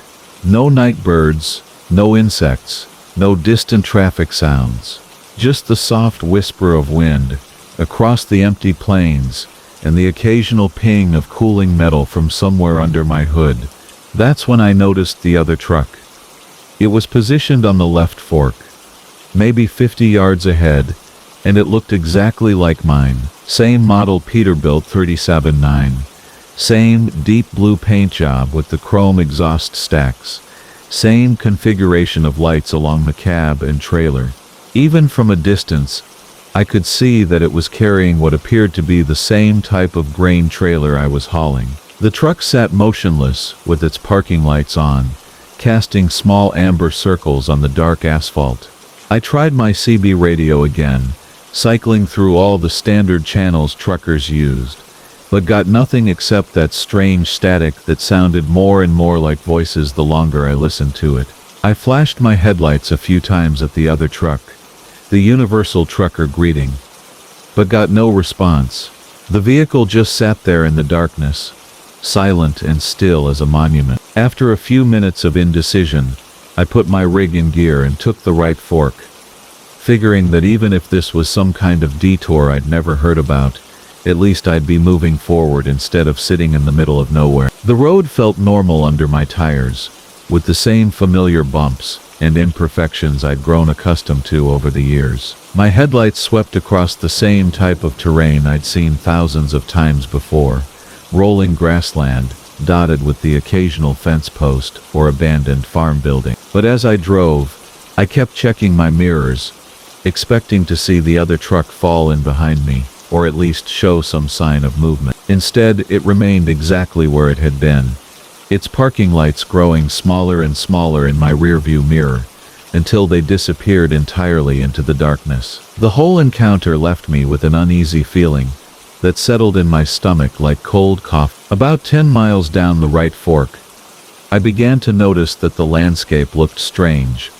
Not quite wrong, but somehow different from what I remembered. The fence posts seemed to be leaning at slightly different angles, and the few farm buildings I passed appeared to be mirror images of ones I'd seen earlier, as if everything had been flipped horizontally. Even the pattern of stars overhead looked subtly altered, though I couldn't put my finger on exactly what was different about them. The engine temperature was running a few degrees higher than normal, and there was a faint vibration coming through the steering wheel that I'd never felt before. Most unsettling of all, my GPS unit had stopped working entirely, showing nothing but a blue screen with the message, "Location not found," flashing repeatedly. The radio continued to produce nothing but static, though I could swear I was starting to make out actual words buried in the white noise. They were distant and distorted, like voices calling through a heavy fog, but they seemed to be saying something about the fork and about choices that couldn't be undone.